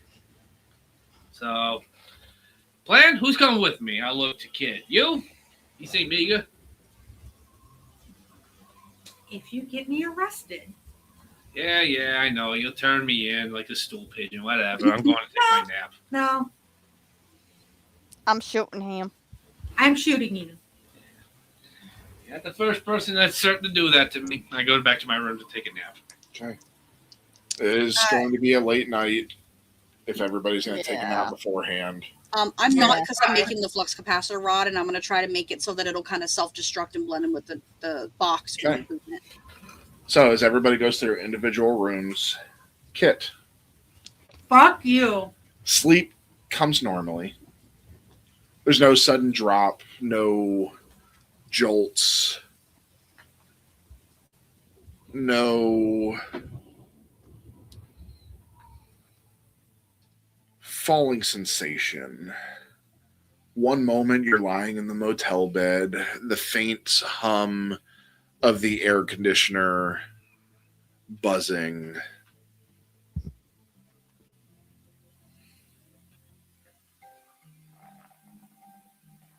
Steady in the dark. The next, you're standing in the hallway. The hallway from the tape. But it's not theatrical, not stylized. It looks like a real building corridor. Beige walls, low industrial lighting, closed doors on either side, carpet underfoot, no visible end. You know you're dreaming, but that knowledge doesn't grant control. The air is still. The lighting is flat. There are no shadows deep enough to hide anything. At the far end of the hallway stands a door. Not dramatic, not ornate. A standard wooden door with a metal handle, painted red. The color's not bright, it's dull, slightly chipped along the edges. You don't move towards it, but you don't need to. The hallway shortens instead. Without sound, without visible shift, it simply becomes closer. The distance compresses. The door is now only 10 feet away. You don't remember walking. The lights above flicker once, misaligned like a skipped frame in a film. You hear breathing.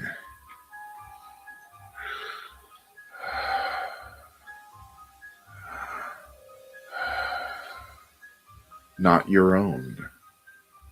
Measured, calm, and clinical.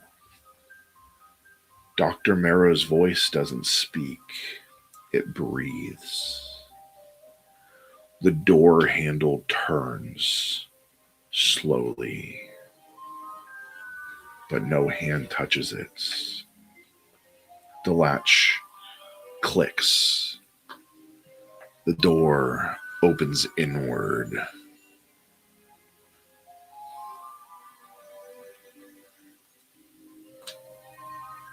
There's no darkness beyond it.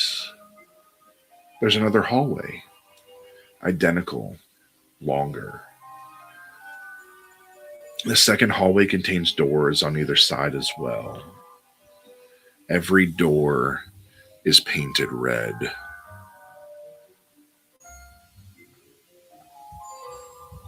And every door is slightly ajar. You feel something behind you. Not close, not touching, but present. I don't acknowledge it. You don't turn, because you know that if you turn, you will confirm it. The breathing grows slightly louder. You look down. Your hands are holding something. A tape cassette. Clear plastic. The label reads, Catherine Larson, Session A. The spools inside the cassette are turning, but there's no recorder. The tape is feeding out from the plastic casing, spilling in a thin ribbon onto the floor. It stretches backward behind you. You follow it with your eyes. The tape runs down the hallway you came from, through the first red door, and into darkness. The breathing stops. The lights flicker again. All the red doors in the second hallway swing fully open at the same time. Inside each one is the same motel room. Your motel room. The alarm clock in each room reads 2:13. Every vision of you is standing in the center of each room, still, facing the hallway, watching. One of them blinks, not in sync with the others. It tilts its head and whispers, "You open opened it. The hallway lights cut out all at once. The red paint on the doors begins to peel. Underneath, it's not wood. It's skin. Breathing skin. The tape ribbon at your feet tightens, pulling backward. Something tugs, not violently, just insistently, as if trying to rewind you. The last thing you see before waking is the version of yourself in the nearest doorway stepping forward. The mouth opens, and the voice, perfectly calm, perfectly clinical, says, "Remain still."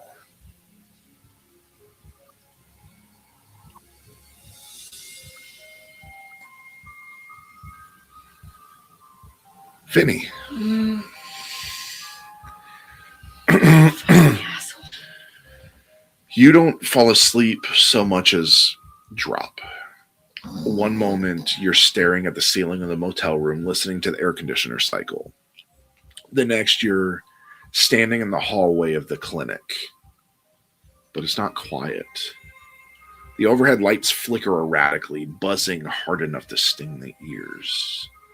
The beige walls are stained darker near the baseboards, as though something damp has soaked upward from below. The circle of therapy chairs is already set in the group room. Every chair is occupied, not by strangers, by men you recognize. Brooklyn. Warehouse floor. Concrete stained with ritual markings. The ones who dissolved. They sit upright in the chairs, skin pale and tight against their bones, eyes open and fixed on you. Their suits are burned at the cuffs.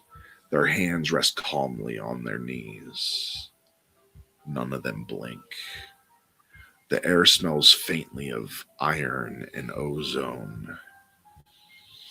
One of them opens their mouths, but instead of speech, a steady tone comes out, clean and sustained, the exact pitch from the motel room. The others join in. 7 voices, 7 seconds. The lights cut out. Complete darkness. You hear movement behind you. You turn. The hallway's longer now. Too long. The red door stands at the end. Paint chips, handle dull metal. It swings open slowly. Inside is the warehouse from Brooklyn. Concrete floor, candles melted down to nothing. But the ritual circle is not drawn in chalk. It is drawn in tape. Magnetic tape. Spooling across the floor in a perfect sigil. At the center of it stands Dr. Marrow. She's holding a microphone. Her expression is calm. "You don't have to believe," she says. Her voice echoes without reverb. "You only have to listen." Behind you, chairs scrape the floor all at once, and when you turn back, the men are gone. The chairs are empty, except one. In the last chair sits yourself. Just you, still, looking straight ahead. The second Vinny lifts his head slowly. His eyes are red around the edges, as though he hasn't slept in days. "You can't shoot this one," the double says quietly.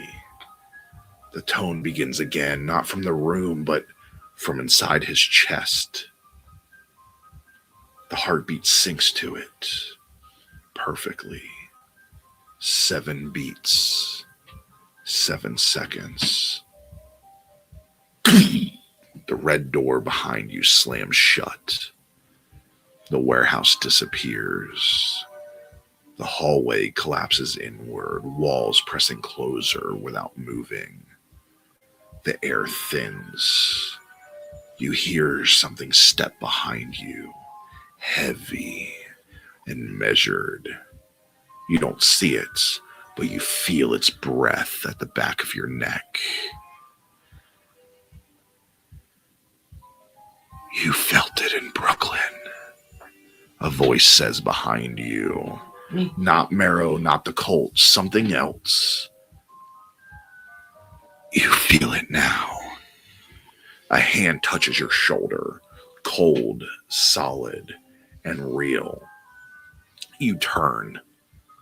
There's no face, just a shape where a face should be. Featureless, but aware. You opened it, it says. And then you awaken. I'm breathing very heavy. And that's where we're going tonight. Fuck you. Is Does that fit into both of our backstories, you fucker? Yes, it did. Yeah. Yes, it did. Fuck you.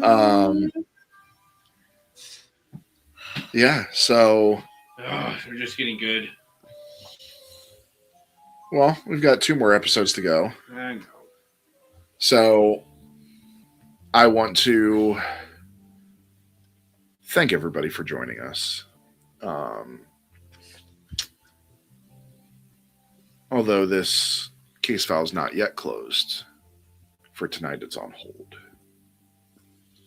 If you believe something followed you out, do not acknowledge it. We will see you in the next containment. Good night, everybody. Good Night. night.